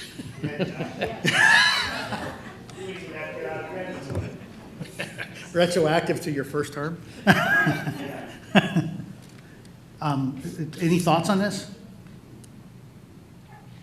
I think it's a nice gesture. Luckily, we have people that are retired or self-employed or whatever that can handle this here. It's always mystified me how, let's say, the San Antonio Council, as much time as they spend, they have to literally devote, because of districts and that sort of thing, devote their entire lives to that position for very, very little money. And that, of course, that invites corruption, Sure. I would think, because I don't know how we could do it if we had to do that. This is 100% of our time, so I think it's a nice option, but I'm not going to be able to buy a new house with. None of us will. Frankly, you won't even pay your taxes. Anything else? Em, thoughts? Okay, next slide. So personnel staffing. First thing we want to do in the next fiscal year is bring us up to full strength and continue to develop that inter-office support, that bench strength that I talked about. Personnel training, we need to get back on that horse as well as soon as we can, increase the training, certification opportunities and incentives, and start to explore some online offerings. You know, everybody's getting better at that, right? We're all getting better at doing online meetings, but training organizations are also getting better at offering the online stuff. So you take that all together, and hopefully we'll be able to augment what we're doing for traditional training if we get to go back to do that. I'll tell you a peek under the tent of what I'm about to talk about is that also comes into play because it's part of what the departmental leadership would be looking at for development of their people and how that can have a bearing on their position and their compensation. So it's a big deal. It's not just a bullet on a slide. So personnel system, we want to take the next step. You know, we talk retention and incentives, and you know, when you got a really small organization like we have, it's really difficult to work incentives and work upward mobility. You know, if you go to work at Public Works in San Antonio, there's hundreds and hundreds of people. Hell, even Schertz has hundreds of people. When you come here, there's only a couple of people. So your ability to get more responsibility and to move up is obviously very, very limited. And so we rely on people that are self-starting enough to not have that as being a lot of their motivation, unfortunately. But we believe there are things that we can do to address that. That's the first piece. And, you know, working the pay for performance was a part of that. It was the first step in working this. The next thing is to make sure that we are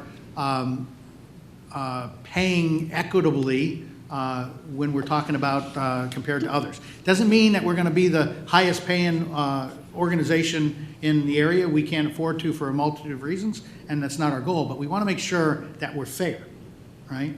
We want to make sure that we're aware of it too. Just hell, the beginning of this is just knowing what your situation is. And then the third thing is being able to build some kind of if you want to call it upward mobility or stratification, or the ability to be hired in a job and then be able to be moved up within that job through time, through training, certifications, and through performance. And that's what this next thing is. So working towards market equity and creating and implementing a citywide personnel grade and step program. So some of you may have been exposed to those kind of things before, and I'll tell you, cities around here have them. If you want to have some fun, look at Shirts grade and step. They have a multitude of grades, and by the way, every single employee in Shirts is paid off of that chart, every one of them, except the city manager. The city manager has a proviso that it's just a pay negotiated by council, but everybody else, everybody, department heads down to new hires, are all paid off that chart. That chart has multiple grades going vertically on a very long chart, and then has multiple steps going horizontally across it. So you get hired into a grade, and you can then move through steps and still be in that same grade.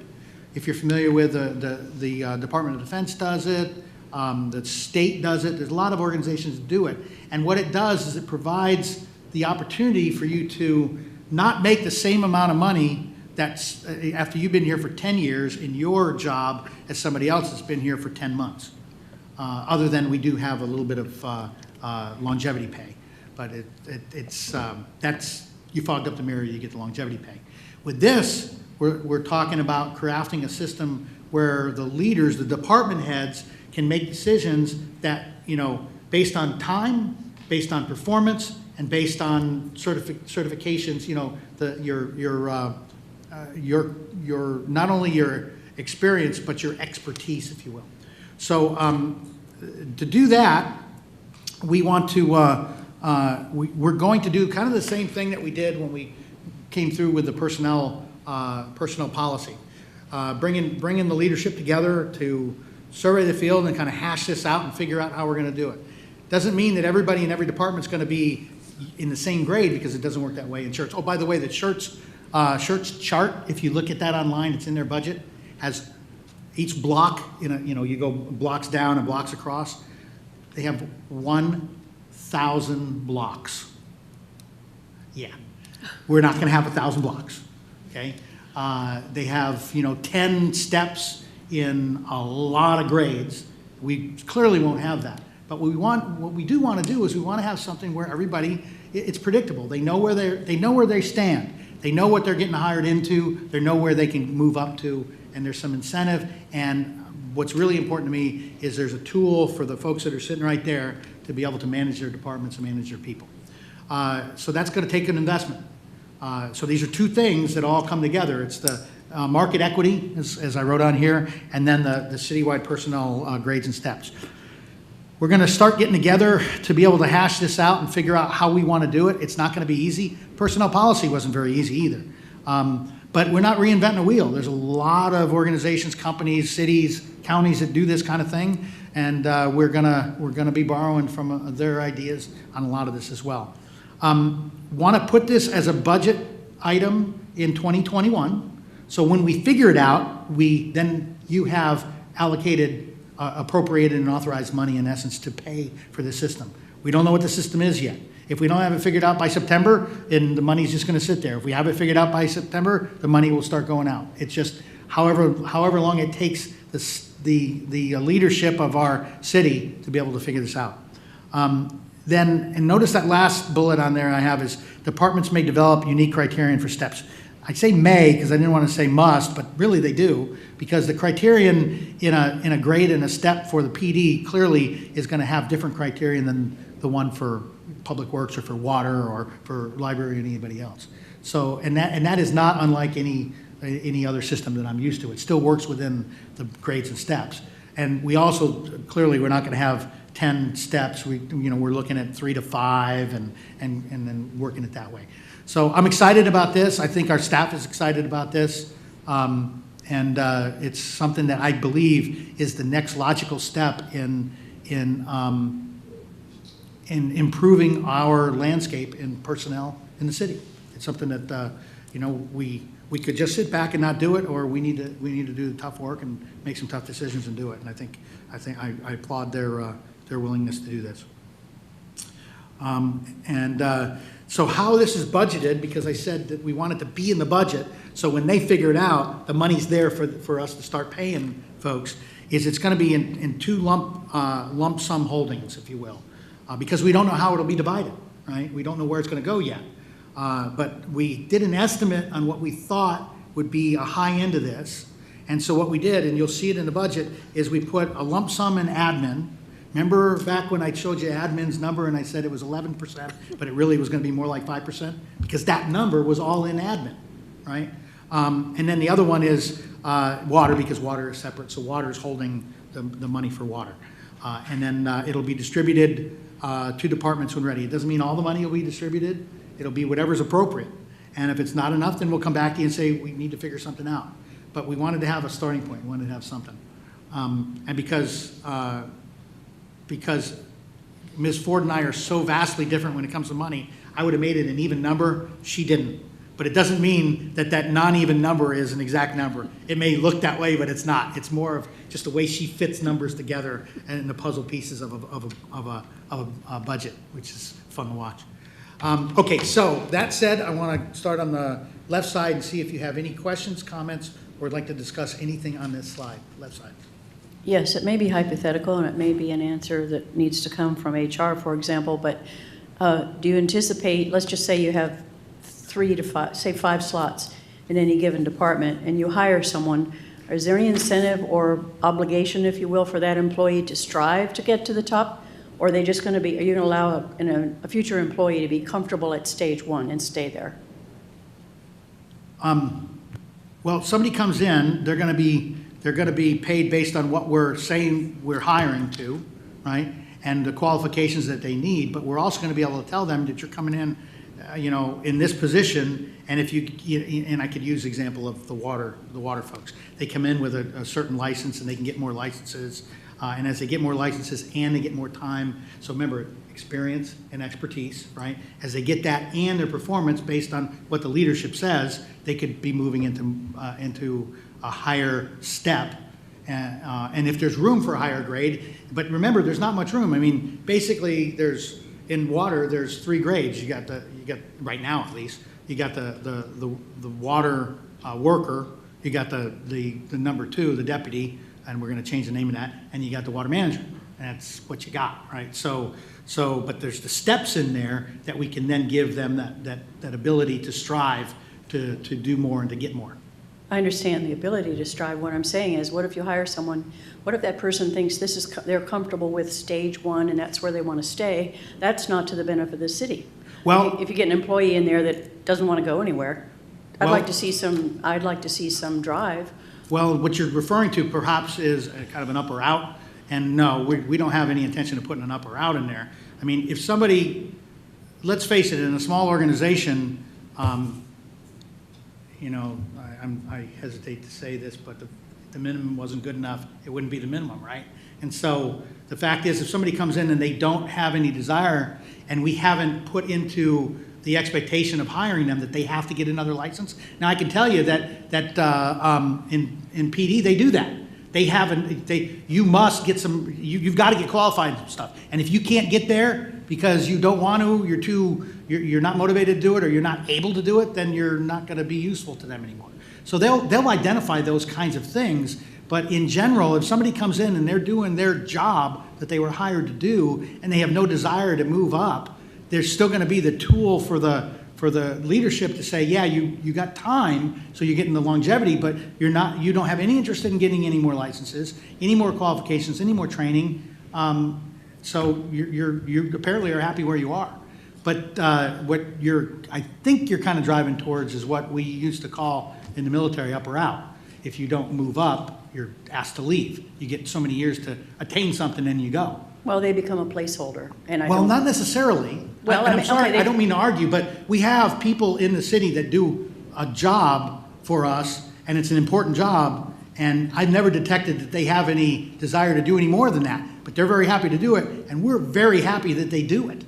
So I'd be careful with that, that there are a lot of people in the world that can do a very good job at a job they do, and they don't have any desire to ever be in charge. I understand that, and I respect that. I'm just saying, and again, it's a hypothetical. I like PD's program myself, because I think for the future of the city, if you bring people in, yes, everyone has a job to do. I'm not demeaning anyone's job or one level or anything like that. I just mean possibly we should, again, hypothetically, consider like PD's approach. Like when we interview, for example, just say, hey, are you going to be happy here? Because it may be that if we need someone, if say we have 2 employees and one wants to stay at this level, this is really off target, okay? We have 2 employees in any given department, and one is comfortable doing this job. Well, then that puts the onus on the other employee to do everything else. And I just think in the long run, if we hope to grow, and so on and so on, that's all. It's just a hypothetical. Okay, we can talk about that more later, because Okay, I just want to bring it forward. Right. But yeah, I mean, it's, this is a really good first step, in my opinion. But, there's probably room for some more, and that's why the people that are going to run this, that are going to live with this, that are going to use this, are the ones that are going to create it. So. Sir? I think it's a wonderful idea. It's a long time coming. I don't know why we haven't done this in the past. I would like to suggest that you take council's income over the next couple of years and put it towards this project here, with the exception of yours. You've spent more time as mayor of this city than anybody I've ever seen, and you deserve some kind of an income for it. So, but I don't think I would ever want it. I think it could be spent someplace else a lot better. So. But I think this whole idea is wonderful. Okay. Ma'am? Yeah, as far as market equity goes, how do our salaries compare with neighboring cities? Do we have a good idea, or? We've started, the problem is it's not always an apples and orange too, But we started looking at it, and then we said there's some outliers that we're going to have to remove for whatever reason. We got a lot more work to do on that. We have some that are low, and some that are equal, and some that are high. And it's, again, a weak generalized answer, but it's really fact. That's what we came up with. So we got some work to do on that. Yeah. Anything else? Sure. Well, I think it's a great idea. I've always wondered what happens when you hire someone at level A, and there's another person that's been at level A for 7 or 8 years, and you pay them the same. But this step system is a good way to get around it. Thanks. Okay, moving on to next slide. Some more continuing. So those are the things that we have in the budget, but there are 2 projects, and they're big, that aren't in the budget yet. And the reason they're not in the budget is because we're still in the pre-bid solicitation RFP scope of work, whatever you want to call it. But the fact is we don't know, and you're aware of both of them. But so we can't put them in the budget yet, so they're not in the budget. But important is you're going to have a huge input into it, because it ain't happening without you seeing it and approving it. So the bids are going to be received in the calendar year 2020, and so most likely it'll be paid in fiscal year 2021. But it'll be calendar year 2020. You're going to see this. You're going to see when this all gets filtered, when we get the solicitations out and we get the bids and all the work's done on all of that, and then in the case of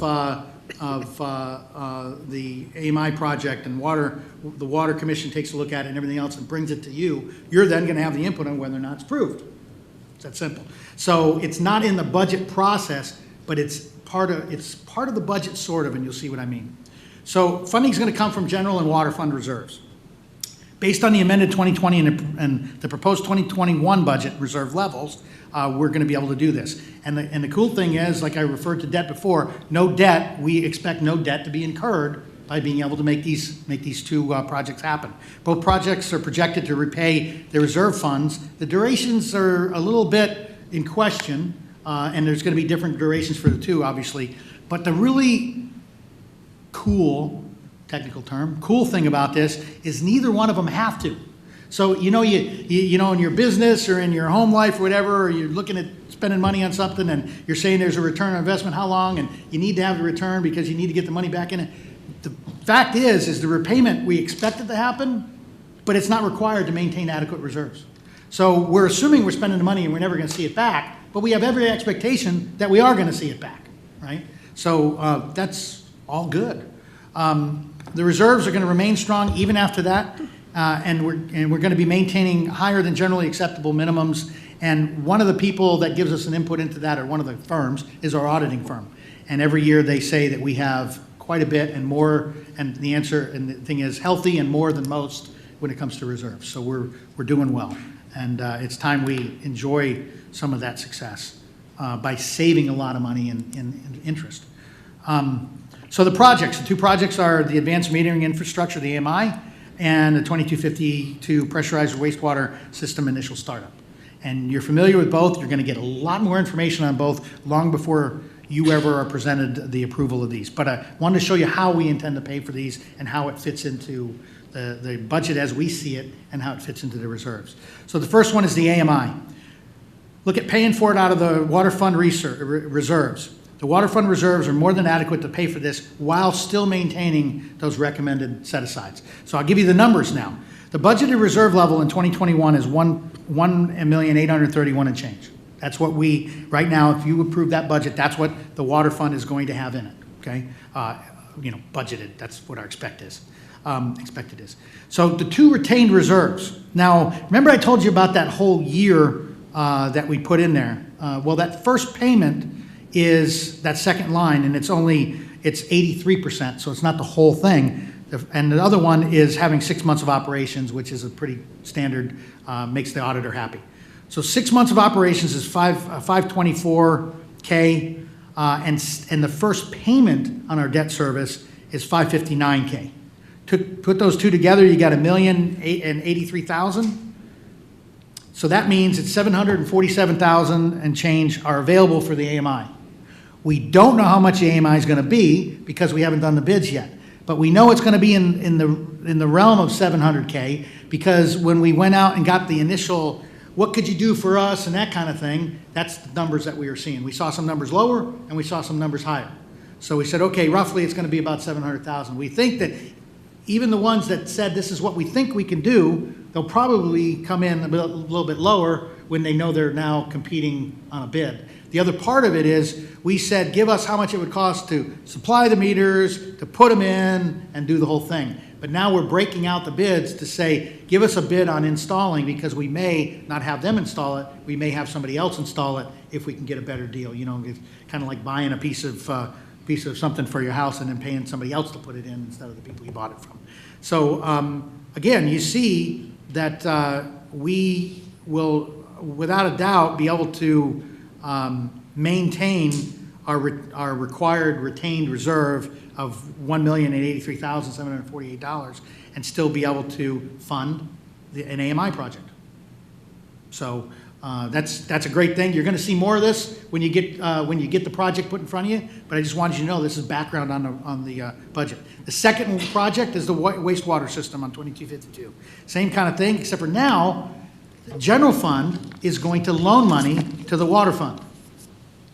And this is, auditors are good with this. It's pretty standard practice. It's not an issue at all. But the water fund, we just burned the money to the acceptable level of reserves.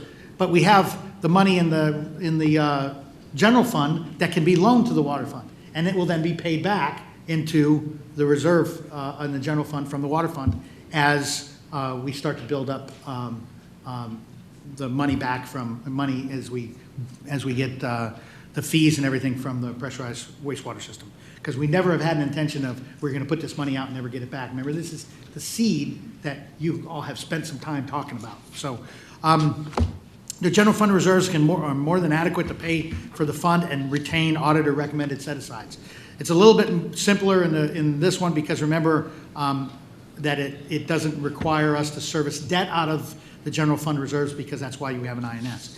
So budgeted reserve level of 2.495 with a retained reserve of 6 months of $1.5 million and change leaves us $982,000 to be able to put towards this project as a loan to the water fund, with a projected seed cost somewhere around 950.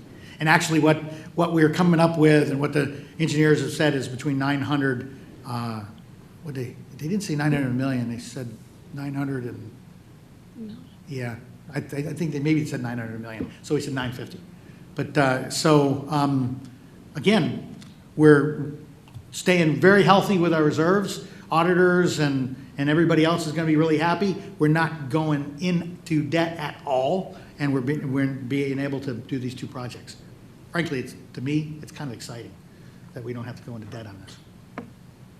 So let me go back and say, does anybody have any questions on, now, the AMI itself, you're going to get a lot more information on the AMI, and before we go out for bids, you're going to see that package. You're going to have input into all of this stuff, but this is, because we're talking money right now, we need to be thinking about this ahead of time. So any questions or comments on how we're looking at paying for the AMI? Right side. Sir? Not that specific. Okay, ma'am. It does have to do with water. I hope this is the appropriate place. I'd like to encourage everyone to attend the Water Commission meeting this month, because I understand that the bidders are going to be there presenting their packages. And I think it would be very, very informative, because as we know, you can hear something in one meeting and may or may not be translated to our future council meeting. So I think it'd be a great benefit to us. It's a fairly significant, it's one of two big significant tickets, and I really would like to see everybody there. You're getting some answers. Yeah, it's actually, that's not exactly what's going to happen. What's going to happen is the next meeting is to hash out what that bid solicitation is going to be. So the people bidding aren't going to be here. I misunderstood what Yeah. Mr. Valdez said. So anyway, It's still important, when though. it happens, Nevertheless, it is, nevertheless. When it happens. Your point is valid. It's an important meeting to, because the more you understand that bid solicitation to begin with, the more you're going to understand what we're doing, why, and how. Okay, Yeah, thank you. sure. Okay, and then this next one, any questions or comments on the pressurized wastewater system and funding? Yeah, when you say project, the expected project seed cost, okay, seed to me implies that's the initial amount to get it going. I'm assuming as it is expanded, the money that the landowners pay will be paying for the rest of it. Yes, sir, and paying, not only paying for the rest of it, but starting to reimburse some of this. That's why I said that we'll eventually be bringing money back. But we didn't want to budget that if we don't bring the money back, we're in trouble. So we budgeted as though we're not bringing any money back. But yes, the seed, you know, it's like investing in a company expecting to get a return, kind of the same thing. Yeah, good question. Anything else over here, sir?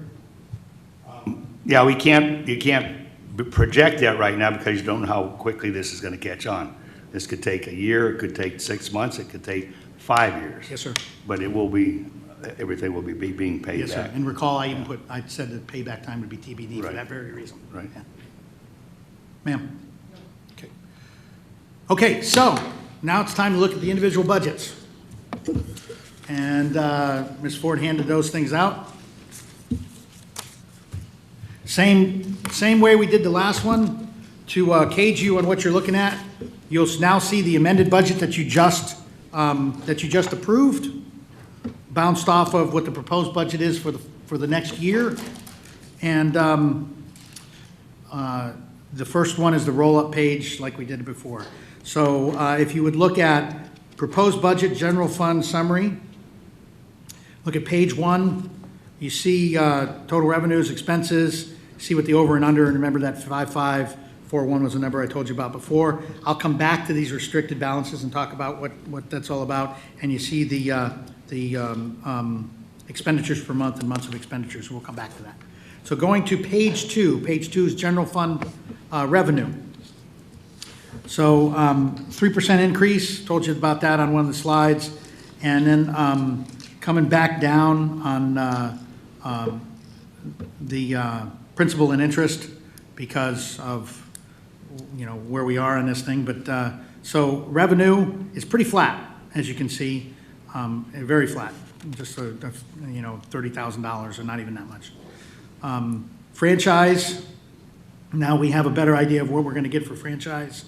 But the household hazardous waste, that's why we're doing the increase, because we plan to actually do a household hazardous waste.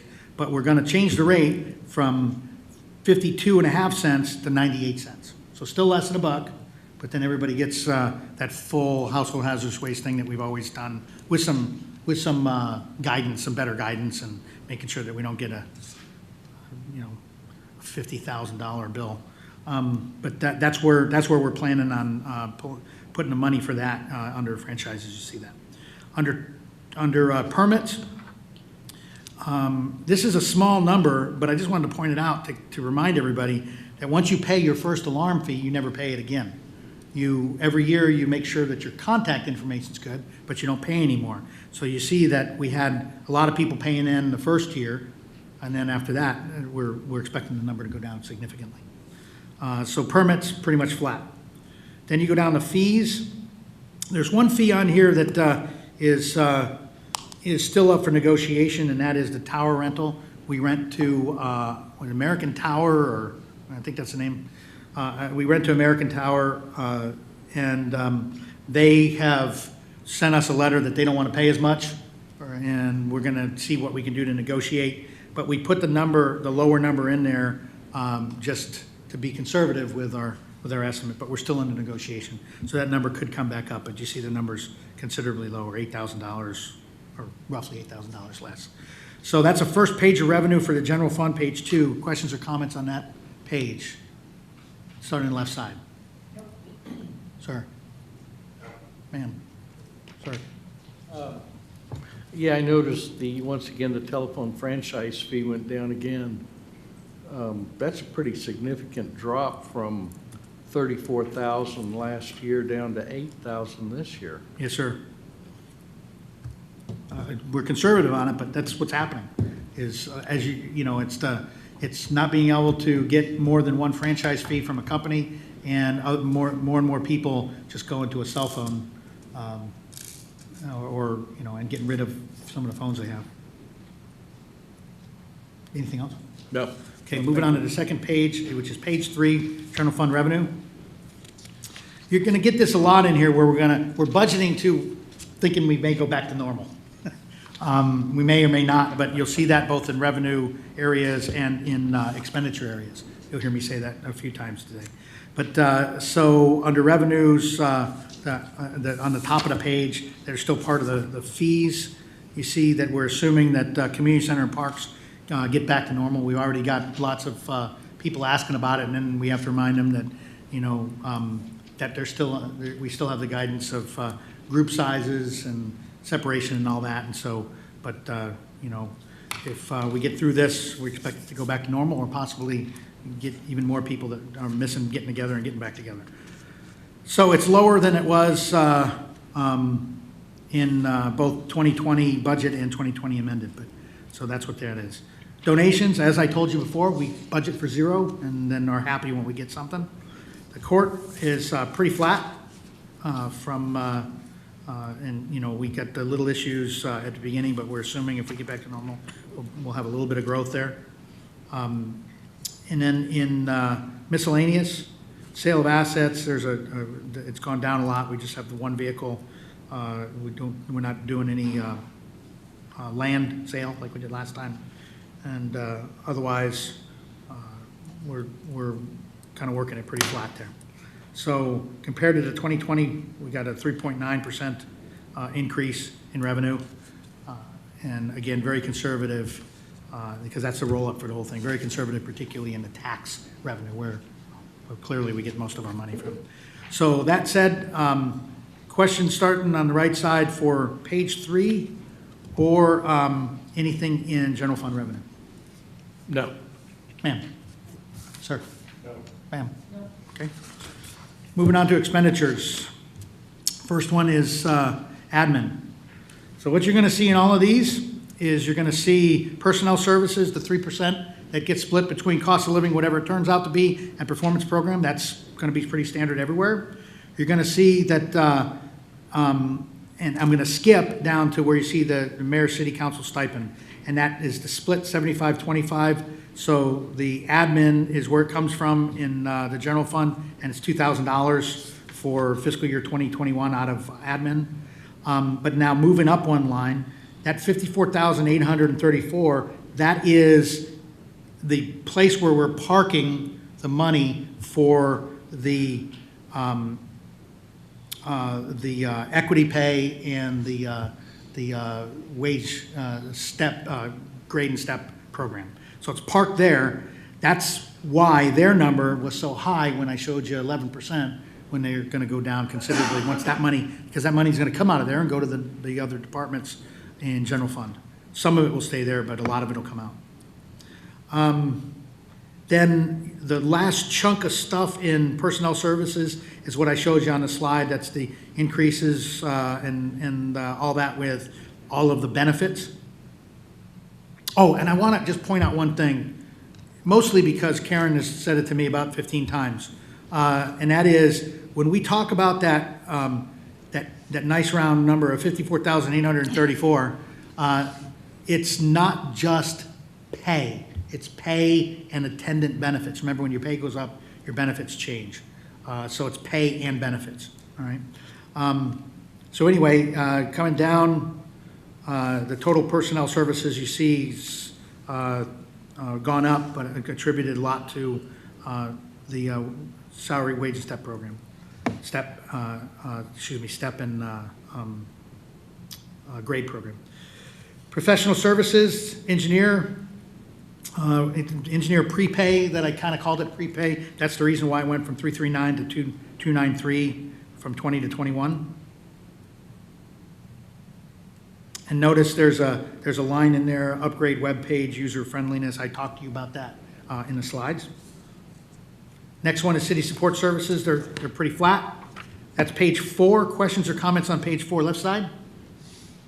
Yes, just a clarification on the council thing, that $50 per council meeting, is that just the traditional 12, or would that be meetings such as today and? Such as today. So that's why we said council meeting, yeah. Well, okay, So, I'm just trying to yeah, clarify. this is a council, yes, ma'am. Anytime, okay, Yes, ma'am. thank you.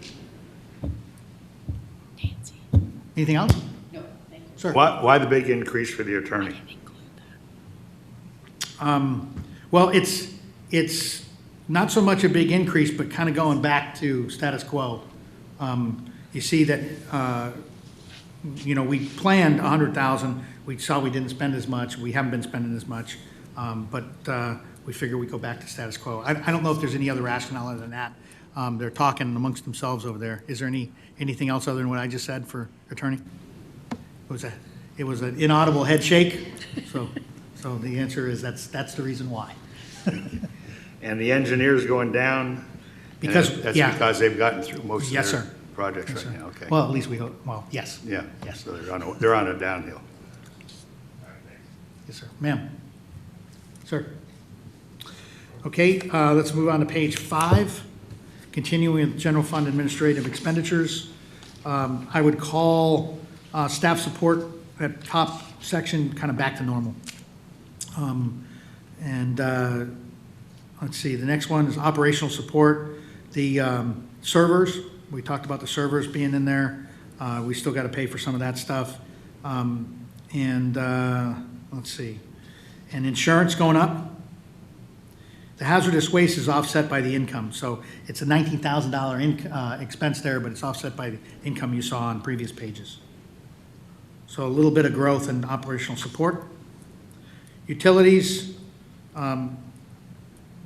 it's a back and forth. We're assuming it's going to be an increase in utility costs, but we didn't spend as much on utilities as normal, so it went down. So that's why it looks a little bit odd that it's a little bit more, but not as much as it might have been if we would have used as much as we thought we would normally use in 2020. So play that back.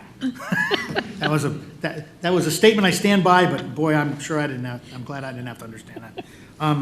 But if you get what I'm saying there, that's why basically it's going back to normal. And maintenance services, same thing, going back to normal on that.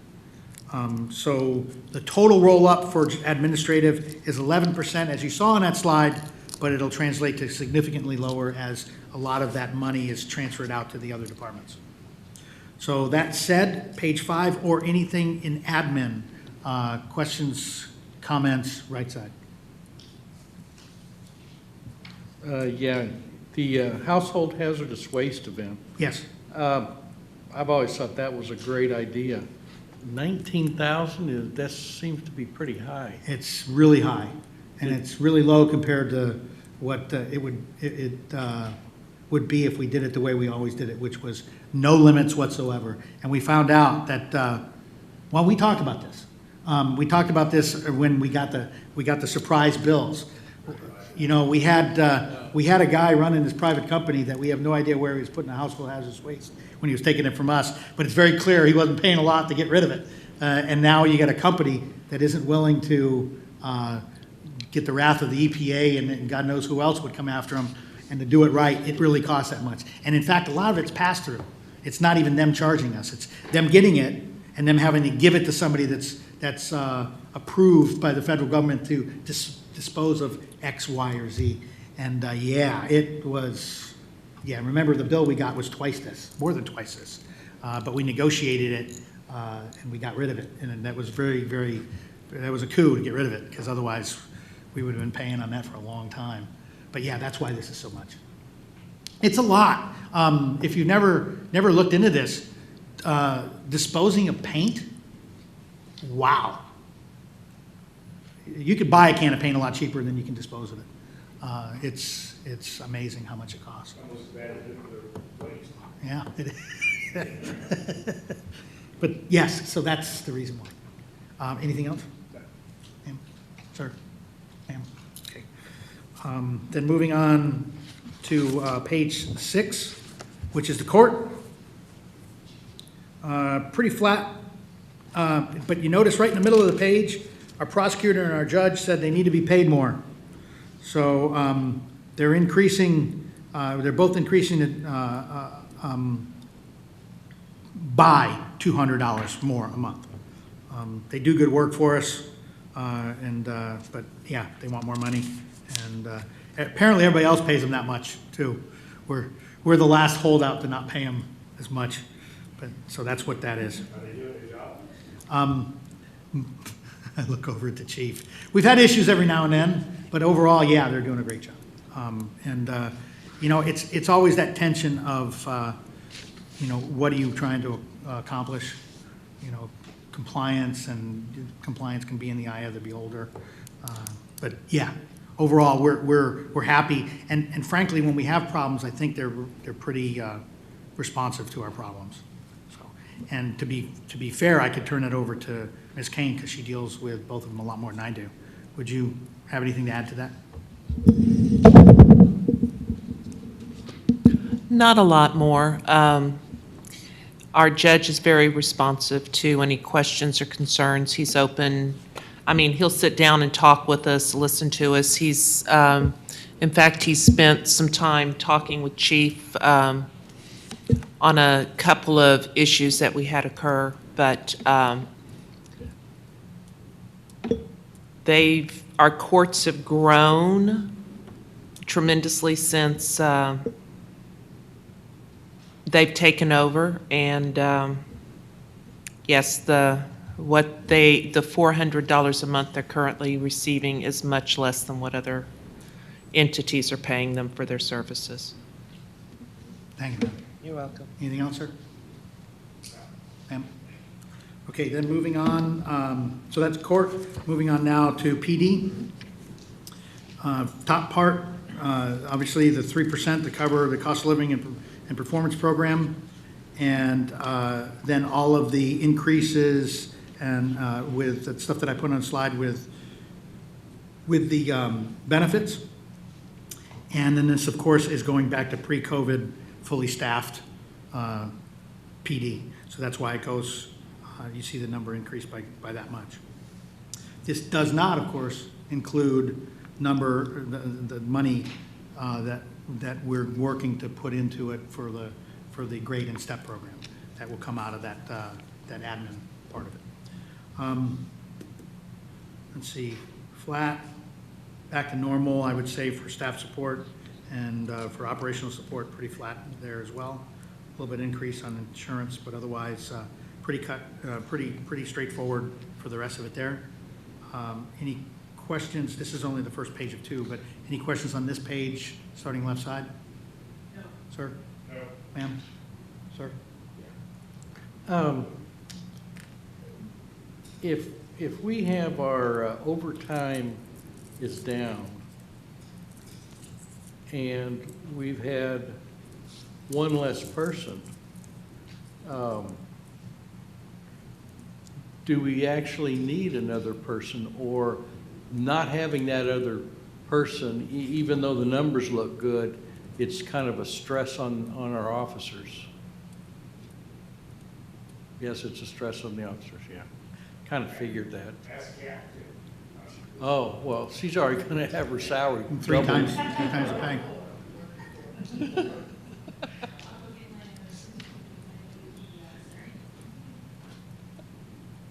Okay. Okay, now moving to the second page, is page 8, PD expenditures. And I'd characterize the next 2 as just normal growth. You know, a little bit of growth in gasoline. It's a big jump from the amended because of the reduced operations, but assuming that we get back to normal, it'll be a little bit of growth from what we budgeted, because that's what we expect. Same thing with maintenance. And then, let's see, vehicle lease, the vehicle lease number will go down because we're looking to change the way we do it from leasing vehicles to just buying vehicles. And so we're gonna take a pause to be able to transition to that, but we wanna start buying the vehicles instead of leasing them. This point 1, remember, does not reflect the increase that will be percentage-wise considerable from that number that's being parked in admin right now. So the bottom line number, point 1, is going to go up a bit. So that is page 8 of the, and it's the second page of expenditures. Left side, any question on page 8 or expenditures overall? Ma'am? Sir? Ma'am? Sir? Okay.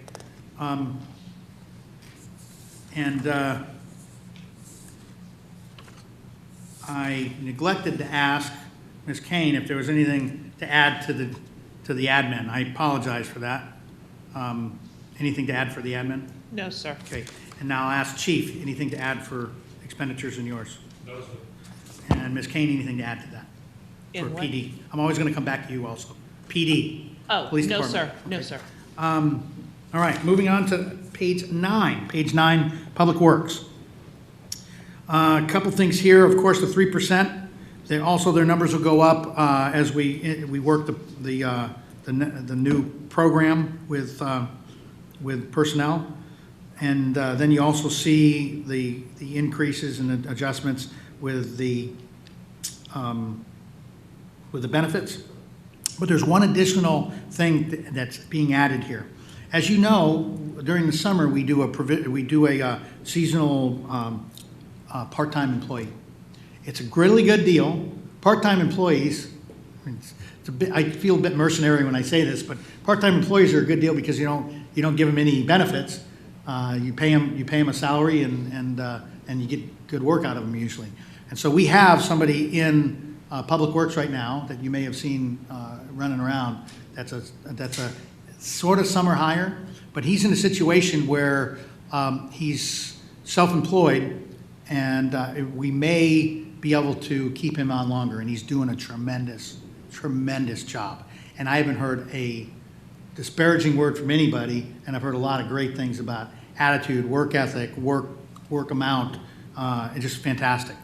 So we've talked to Public Works and said that, we've got a couple months here, but if things are still working out, and and if things are working out with his performance and everything else, it would be useful for us to retain him as a part-time employee. Part-time employee, again, not having to do the benefits, which really brings up the the cost of an employee. But going with part-time, doing it for a whole year would be $23,000. That's not an increase over what he was getting paid, but that's the total of $23,000. So that is not in the bag because it's still, even if you were to approve this, it'd still be up to Stephen whether or not he wanted to do that. But there's a lot to this with, his name is Ryan, and there's a lot to this because, you know, when you're managing a department like that, it also is very helpful that you have the ability that if you were to either temporarily or permanently lose an employee, to have somebody that can step in immediately with nothing more than calling them and telling them, hey, you want more hours, or do you want a full-time job, that kind of thing. So it gives us a cushion that we wouldn't normally have, as well as he's really getting a lot of work done and really helping out with a lot. You know, if you look outside and you see the curbs and all the grounds right around here that he's done a really tremendous job. He's a good kid, and so we're suggesting that we put that into the personnel budget for Public Works. Let's see, moving down further, wildlife management. Last year you budgeted $50,000. You all know the story on that. So we're going to $30,000 instead of $50,000. And I already talked in the amended budget where we are on that right now. And again, Councilwoman Swint has some good essay on that one. But that's why that goes down to $30,000. And again, we'll see how that works out. You're going to see this in Public Works and in Water, but so you'll hear me say it's the year for uniforms. We do them every other year, and the 2021 fiscal year is the year for uniforms, so you see the uniform numbers go up. We also are putting staff training in there, getting them some training and trying to not only robust the training as we've always said we would, but try to catch up from training that didn't happen recently because of COVID. That's why that went up as well. And then the last one, operational support, pretty flat. Some give and take. Surveillance has been paid for mostly already. But then the cartograph, they're paying 50-50 on the cartograph. So it kind of balances out. So it ends up being a bit flat there from the last budget that we made. So that is the first page of the 3 pages of Public Works expenditures. Questions or comments on this page to include if you have any thoughts or input on the seasonal position turning to a part-time position. Sir, ma'am. Sir. No problem with it at all. Great, thank you. Sir, ma'am, excuse me. I like the idea of the seasonal. It does go back to the idea of the bench strength. Absolutely. Yeah, thanks. I'm smiling because it's nice when somebody uses the term that you've been using for a while. Okay, moving on. Mayor, you do have the potential of taking a self-employed individual that has that work ethic and ruining them by offering them, a public job. That's a terrible thing to say. No, it happens. Well, he worked someplace else, and I know his employer says nothing, his past employer says nothing but great things about him for years. So hopefully we won't beat that ethic out of him. Okay, moving on to page 10, the second page of Public Works expenditures. Supplies flat, utility services pretty flat, and maintenance services. Public Works is asking for a little more money in the park. You're going to see it in a couple of places. Parks Committee asking for more money for their projects, as well as the Public Works overall asking for some more money. We got some projects in there, and you've actually, if you rewind the tape to the last council meeting, the Parks Committee chair talked about some of those projects. And so some of the things are a little bit long time coming, facility-wise and improvement-wise, but it's in our continuing effort to just to improve the park. So that's why he's got those in there. And then the Parks Committee did up their budget because they're asking for some extra money for Arbor Day and the egg extravaganza that hopefully by the time it rolls around to that, we'll be able to do it. So that's why that's there. So page 10, the second page of expenditures, anybody have any questions or want to talk about anything on there? Left, or excuse me, right side. Ma'am. Sir. Ma'am. Yes, I'd actually like to propose a little bit more for the parks because we do want to review, the intention I know of the Parks Committee is to review the ordinance that was revised a year or two ago because we have discovered from input from City Hall that our pricing is out of line and not competitive. And so until we resolve that, which I don't know when that's going to happen, we're going to lose that revenue. So I propose that we go a little higher so that we can improve this park because when we do make it more attractive and have more assets and so on for the general public that might come back because we've lost, aside from COVID, we've lost a lot of rentals because we're just too darn high. And because we require that they rent it for example, 4 hours as opposed to maybe allowing a 2-hour rental and so on and so on. There's a lot to be looked at. And I know that the tri-chairs, as I call them, are considering that. And I just think that, because worst case scenario, we actually can generate some more revenue within the next year from rentals because we've modified it, plus people will get back to using it. But the more attractive we make it, I mean, we want to put a fence around the, around the meadow. We just want to make just that much more attractive and that much more. So I'd like to just bump it up even more. I was not part of the dollars that they arrived at, so I honestly don't know upon which they based it, other than the estimate for Egg and Arbor Day. So Well- I would just, like to kind of maybe bump it up a little bit. Well, so perspective-wise, you see that the two things, because they work in concert. Right. The maintenance services line and then down to the Parks Committee line, you've got, what, $5,000, $6,000, $7,000 more than we had last year. Mm-hmm. And so you're asking for more than Yeah, that? maybe Because just- we're almost talking $30,000 for the park. Maybe just round it off, just humor me, round it off, 150. Yeah, round it off to 10. We Okay. could try it out, and if you guys don't like it, we don't have to spend it. Sure. It's- yeah. Okay, I so just like it what rounded. we need to do is figure out where to get it from. Where'd you like to get it from? Well, that's a trick question. I would like to defer that question to Ms. Ford. I don't know. We Well, could, the we could easy take it out answer- of, we could take, since she's not going to go for the bid, we could take it out of personnel. I don't know. I didn't have a chance. Honestly, I didn't review what they based it on, so I don't know the answer. Ms. Ford, the easiest answer would be to take it out of the overall, the over-under. And so the over-under changes from 55-41 to 48 or 49, something like that. And that should not have an appreciable effect on the calculations I did for money available to loan to the water company. Do you agree with that?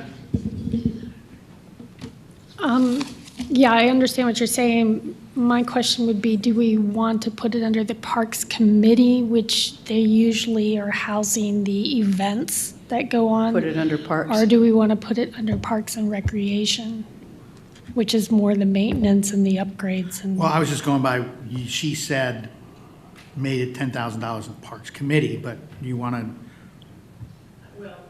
Honestly, it was just rounding it up and whatever Ms. Ford recommends, because again, a significant portion of that could, and if you're saying, as you said, parks as an entity, we could consider the trail, the permanent trail that we want to do, and that would be more like parks rather than specific events.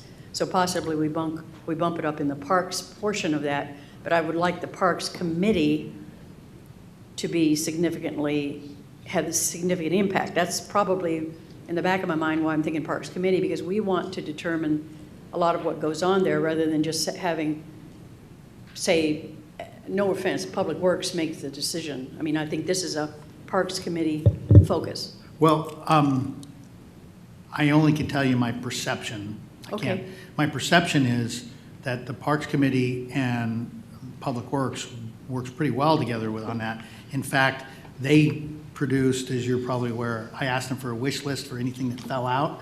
And when Public Works saw it, they said, well, we can do some of these. And they took them off their wish list.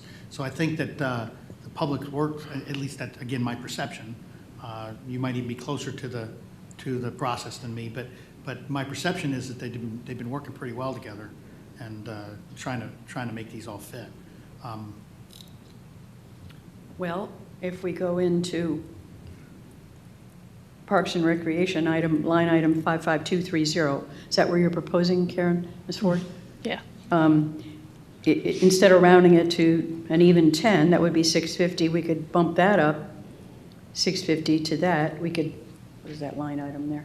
We could bump, all right, I'll compromise, say 500 more into Parks and Okay, Recreation. so you want line 55230 to be, Just to compromise, say bump it up 500, okay, so 20,600. correct. Okay. And Ms. Ford, we can take that, just add that to the expenditures. It'll decrement the bottom line 5541 by that small amount, and it shouldn't have any effect really on the reserve. I mean, it'll have that much effect, $500 effect, but on basically what we came up with for availability to move the money and everything, it shouldn't affect it, right? Okay, No. all right. Is everybody, so that's what you're proposing? That's a compromise, I would appreciate that. Sure, absolutely. Everybody got that? Because if you do approve this, that's going to be part of the approval. We're going to have to say that that's a change. Okay? All right, thank you. Then the last page of Public Works expenditures is the capital outlays, and there's no capital outlays. The Bobcat would have been there, but again, we moved it to 2020. So then you see compared 2.4, which will go up with the equity and grade step program. So that's what we have. So questions on page 11 or on the overall Public Works budget, right, or left side? Mr. Steinmetz, anything to add? No. Ma'am? No. And Ms. Kane off mic said no. All right, next one is community center expenditures. Pretty much flat. We're making an assumption it'll go back to normal. So no increase, no increases or decreases that are all that significant, and it ends up being 0.4%. And it's not a paid position, so it's not part of the grade and step thing. It's a contractor anyway. Any questions or comments on page 12, community center expenditures, right side? Ma'am, sir, ma'am. General fund library. Traditionally, we put it in, all the benefits, so they're in there again. So that's why the number increases from the amended budget of 2020. So that is, so 3% plus the potential for the personnel program that we talked about. That's the big things for personnel services. So it goes up, personnel services will go up, and then traditionally being pulled out. And then the other thing is a doubling of ebook expenditures, which in light of what we've experienced in the last few months, it's something that needs to be done. More and more people are learning to do the ebooks and to use that. And so, and if you don't know, basically the way it works is the city, the library, has to pay for those ebooks, access to the ebooks. And so she can double the available ebooks, which if you use Libby at all, you know that sometimes you have to go on a waiting list. You put it, and you go on the waiting list, and you watch yourself move to the top before you can get that ebook. So that's one increase there, 3.8% overall with the movement of it as I described. So library. Any questions or comments on page 13, library? So on the left side. No, thank you. Sir. No. Ma'am. Sir. Ms. Crossland, anything to add? Thank you for the extra ebooks. And off mic, she said thank you, and no, nothing to add, but thank you for the extra ebooks. Absolutely. And Ms. Kane, anything to add for library? No. Okay. In the mud. that is the general fund budget. So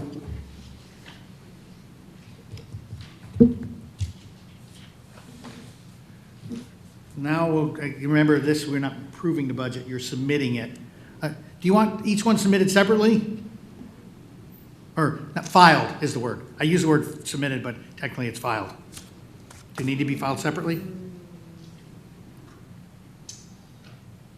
Secretary says no, and administrator says, Typically, we file them all at one time. okay, I think that might be. okay, that works for me too.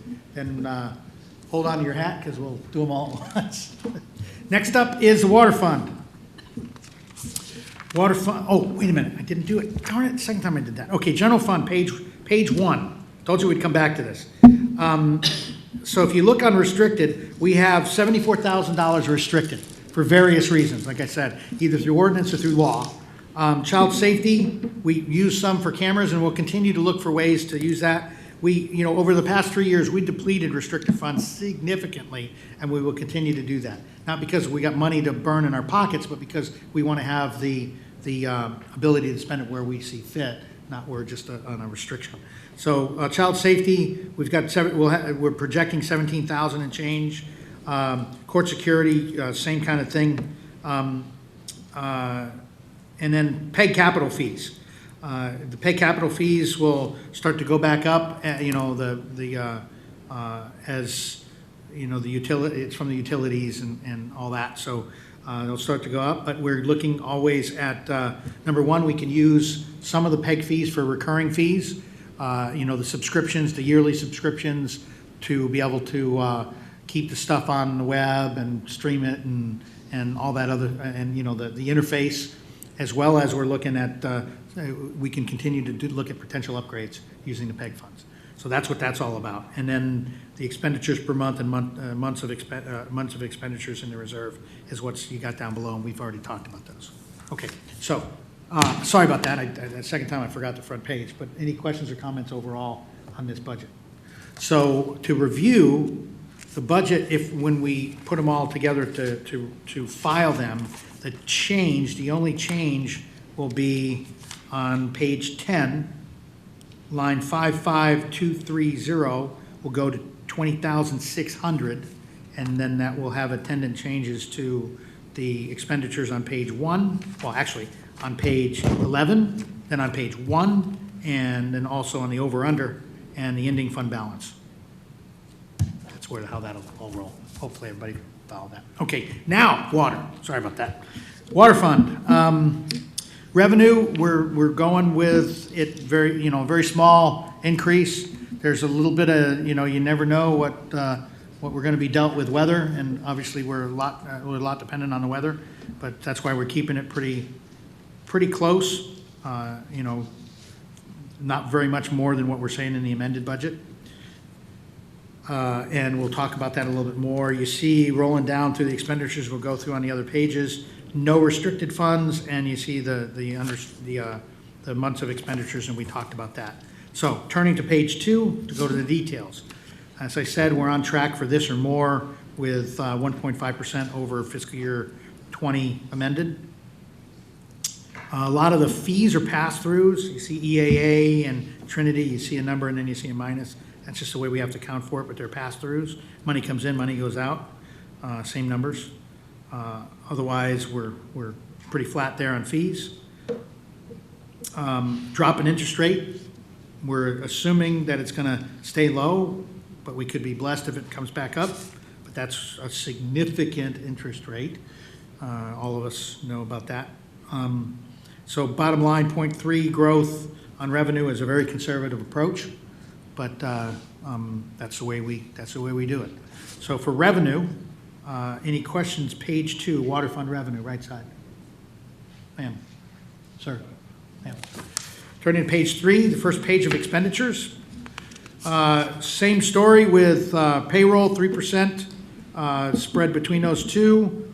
Also the wage, the grade and step program is there, and because remember, separate fund altogether. So that 14, not 3 93.024267, that number will be distributed, and that's just an estimate again. The stipend is also in there as the 25% of the full thing, so $688. And then moving down to the things that were on the slide, you know, all the benefits are on there. So you see a growth that is going to be roughly from roughly $70,000 in all of that. It's significant, but that's their whole fund. That's their whole thing there.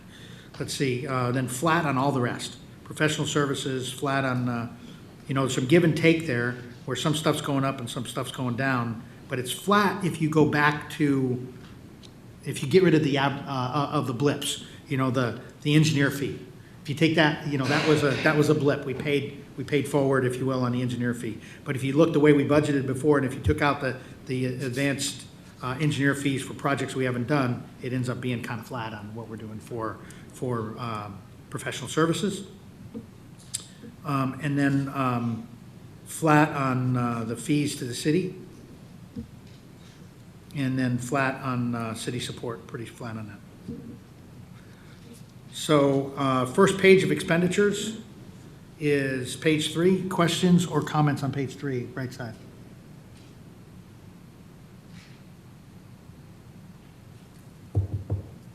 Okay.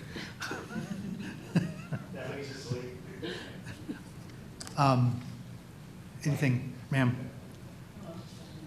Yeah. No. Well, I was going to defend him and say he wasn't asleep. I think he had a little bit of head shake, but I couldn't tell if it was a head shake or. Moving on to page 4, the second page of expenditures. It's a uniform year, as I told you, so that's what you see up there, the increase in the staff support. Operational support, Cartograph is still an expense, but also their share of the upgrades as we're moving forward, but it's all, you know, they end up paying for their computer stuff and internet stuff as well. So it kind of flattens out a little bit because some of that stuff's already paid for. And that's why you see the decrease in total operational support from the budgeted as well as the amended, because a lot of the stuff's already getting paid for in 2020. Supplies are flat. Utility, I call it back to normal, because remember there was some drop in utilities that could be attributed to, and gas that it could be attributed to the pandemic, but we're going to assume we're going back to normal there. Maintenance services also flat, and equipment rental. I talked to you about that before. We have that in there. He has that in there to make sure that if he's in the middle of taking care of something and he has to rent a piece of equipment to make sure people get water, he has the money in the budget to do it. So page 4, expenditures, the second of the 3 pages. Left side, questions or comments on water expenditures? Nope. Sir? Ma'am? Sir? No. Moving on to the third and final page of water fund expenditures. Back to normal, basically TCQ, that's, there's not a lot of wiggle room there. You got to do what you got to do the testing and make sure that we can document that our water is safe and clean. Let's see, debt service. Remember, there's no INS for them. They got to pay for their debt, and that's what that is, and it's pretty standard, and not a whole lot of negotiation in there. Some bad debt in there that's going back flat, and the reason why is because we're making a bold statement that we're going to figure that bad debt out, and we won't have to carry it in the 2021 budget. So notice it went from the 12,055 back down to what we normally carry is only 1,500. That's the reason it's that way. And then no capital outlays in 2021. So this is pretty stable, and the number of 0.2 stable or stable. I would characterize it as being stable. So questions on the overall expenditures to include details on page 5, right side. Ma'am? Thank you. Okay, so then rolling it into page 1, as I said, no restricted, and you see the bottom line numbers for revenues, expenditures, unrestricted fund balance. And remember, this is a whole year of debt service versus what I put on the slide, which is that first payment, which is 83%, but then eventually we'll pay out the whole thing, but then we'll have more money into it as well. Expenditures per month, and doing really well with how many months of expenditures we have. Our reserves are in this fund are very solid. The budgeting in this is really solid, and want to know if anybody has any questions on page 1 or the water fund budget overall, left side. Okay, so if you decide you're going to file this, it'll be as is, up there. Next one is the capital improvements fund. Capital improvement fund, pretty quick, pretty easy, pretty simple. One page in portrait view. You see that it's interest earned, big difference as we talked about. We planned in less interest for the obvious reasons. And then no expenditures this year, except there's one thing we put in there. For $50, we had a lot of discussion about this. If you think in perspective, we should have just thrown the $50 down and said, let's stop discussing this. But we had this discussion because he said, why do we have a $50 miscellaneous expenditure? And all it is Ms. Ford made the point that if something happened where we had to move money into a bank account or anything, had any expenditure whatsoever, she literally would not be able to pay it because there's nothing in the budget to account for paying anything. So she has asked to put $50 in there. So that's why the $50 goes in there, and if we end up spending any of it, we will, but it's not very much. And again, I even spent too much time talking about it. It's only $50, but that's why that's there. And then the other one is the tax pool stuff that we don't really have any control over, where the money is for impact fees. Remember, those impact fees are restricted in how they get used. You know, when you take an impact fee, you say this is what it's going to be used for. So those monies sit in tax pool until we can use them. And notice CIP project funds are 0 right now because we finally burned that whole account. Okay, so that's it on capital improvements. Starting on the right side, do you have questions, comments on the capital improvements fund budget? No. Ma'am? Nope. Sir? Ma'am?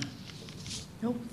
Last one, also in portrait view, is the interest and sinking fund. And so, to be frank, there's not much you can do to this. We got to pay the bills. We got to pay these bonds off. So there's not much, but it still bears a discussion. So we all have situational awareness about where we owe money. So the first part of it, first paragraph, revenues, is where the money's coming in. And you can see from ad valorem tax and interest is low, obviously, and transfers from the water fund because the money to the bonds is paid for out of the INS. So the water fund has to transfer the money in, and that's reflected on the expenses in the water fund that you already took a look at. So that is the revenue. Then we talk about all the debt service, and I'd like to go through this just so you have a good feel for where our debts are. So the very first one is 0. That will fall off of this page next year.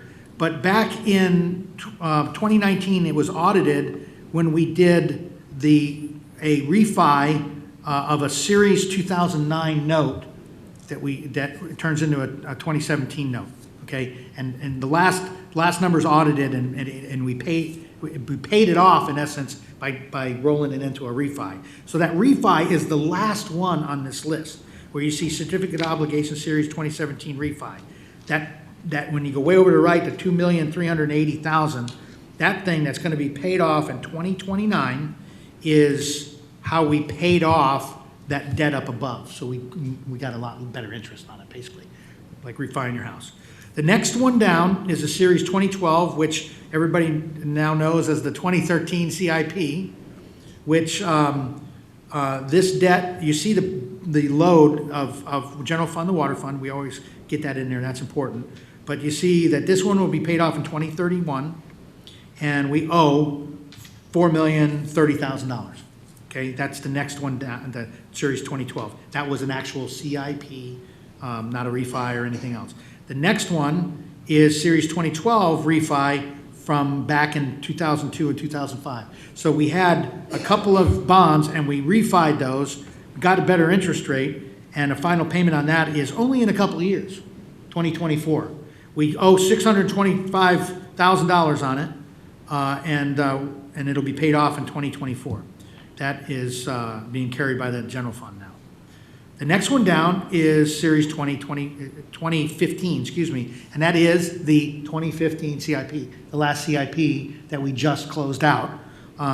That'll be paid off in 2034, and you see the percentages there between water and general fund, and it's $4,900,000. And the last one I pretty much covered already. It was the refi from the one up above. That's our debt. And again, not a lot you can do about that. I asked the question if we could take the $36,886 and put it into the bond, the Series 2012 bond principal, like you might do like on your house or something. And I was told we'd break the system if we did. But I was bummed because I thought we could shorten the span on that. I'm all about paying the debt off, but apparently I'm like the only person that's all about it. So, so that's the state of play with this. That's where we end up. Does anybody have any questions or comments on the INS fund budget? Right side. The only guy that really understands it, you. No, I think it's very clear.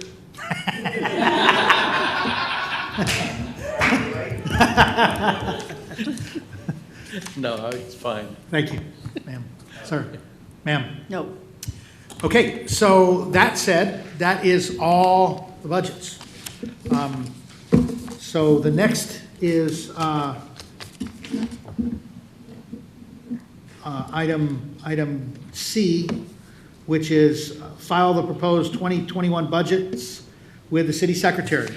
So assuming you have no more questions, I will again reiterate that if you would in the motion say as presented with that one exception, to make sure that we're clear on in the general fund, that one exception in the public works expenditures. But if you are so inclined, could I get a motion to file these budgets? I move to approve the fiscal year 2021 budgets. Can I stop you? We're not approving them. We're filing them. Yeah. Let me start over. I move to file the 2021 budget as discussed today with the city secretary with the amended clause on page 10, item or line item 55-230 with the appropriate adjustment through Ms. Ford on the decrement item 5541 In the general fund. in the general fund, Yes, ma'am. period. Thank you. So I have a motion to file these four budgets with the exception in the general fund and public works from place 5. Can I get a second? Second. From place 2, a second. Any further discussion or questions? All in favor? Aye. Any opposed? We are unanimous. So before I move on to item D, we're still talking about the budget. Any questions or comments on the budget overall? Now that you've seen all this stuff, and I'm gonna, in a minute, I'm gonna hand it over to Ms. Kane to, one more time, just, we put up the schedule to make sure everybody knows, because now there's a modification to the schedule. But nevertheless, anything you'd like to say, any questions or comments, starting on the left side? Yes, thank you again to John for keeping quiet today.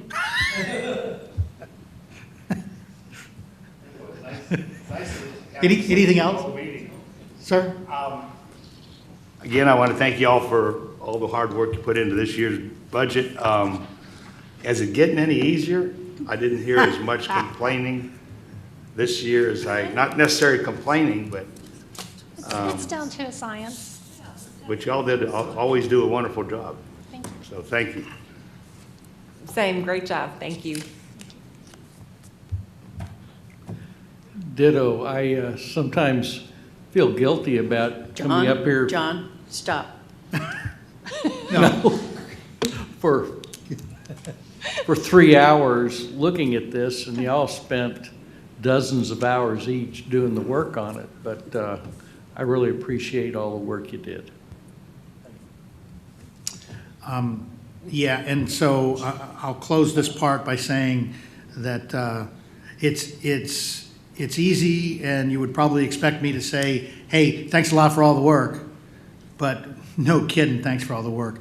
We spend a lot of time, the department heads spend a lot of time hashing through what they need, what they can have, how they can make it work, how we can fit it into budgets and all that stuff, spending time in their own areas, and then working with Ms. Ford and Mrs. Kane, and spending a lot of time with that. And then they bring it to me, and then I ask questions, and I go, I don't understand why we're doing that, and we shouldn't be doing that, or we need to do this. And then they go back to the department heads, and we go back and forth.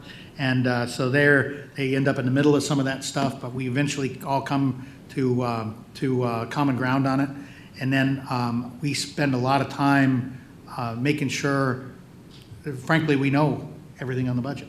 I would never want you to sit here and look at something and go, why are we doing that? And the three of us give you the, well, we don't know. Yeah. So, and then ultimately, all the stuff that I go through is a product of hours with the three of us going through this over and over again and changing stuff and then going over it again. And so there is a lot of behind the scenes. And I can tell you that I have no true idea of how much time Ms. Ford spends on this. I have an inkling, and I know that I spent some late nights working on it, but I think she spent exponentially more late nights on it than I did. And we are fortunate that we have a city administrator that has a lot of experience with this, and we have a city finance officer that is got the experience and the ability and the work ethic to make this all happen. I think we kind of make this look easy when we're sitting in here, but it ain't easy at all. It ain't easy. So I sincerely appreciate that I could sit up here and feel confident in what I was telling you based on all that we've been through on this. And we've been through it a few times now, so yeah, maybe it got a little easier, but I'm not sure a lot easier. But this starts taking place several months before we get to tonight. Yeah. Yeah. But they did great. And so, and again, I'm talking to all the department heads too.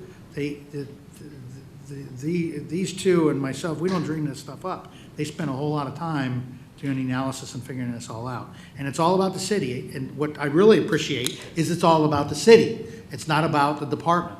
All of our department heads spend a considerable amount of time making sure that it's about the city and not about their department only. And that's important. As leaders for our city, we have to have people that do that and can do that. All right, so that said, I'm going to hand it back over to Ms. Kane to tell you what we're doing now for a schedule. Well, we just y'all just filed the budgets with the city secretary. So that means that the special meeting on the 27th is no longer needed. Just got back some time. Okay, so then the next thing we're going to do is? The next meeting will be the regular meeting on August the 5th, and you should be presented some tax rates to make your tax rate proposal from. Then after that, then we won't meet again unless something absolutely unforeseen happens. But Thursday, August the 13th, will be your budget public hearing, as well as your budget adoption. And then August the 26th will be a special city council meeting, tax rate public hearing, and adoption. And then we'll be done. Then we should be done for the year, Bless you. until this time next year. Okay, so any questions or comments for the schedule? We had one person that wasn't going to be here today and wasn't going to be able to be here for the other 2 PM, so luckily that's not an issue now. But again, 2 of these meetings on this page that you're looking at are special meetings, and so it's really important if you have a conflict to let us know ahead of time, if you can, of course, if you can. All right? Okay, great. Okay, so that concludes the item number 6. Item number 7, citizen comment period, in the singular, citizen comment period. Okay, we have no citizens that want to speak. Got a wave off from the citizen. And so we're moving on to item number 8, adjournment. Can I get a motion to adjourn? Second the motion. Place 3 and place 5 with a motion and a second. Any further discussion? All in favor? Aye. Any opposed? We are adjourned at 5:20 PM. Thank you very much for your work and your attention to this. Appreciate it.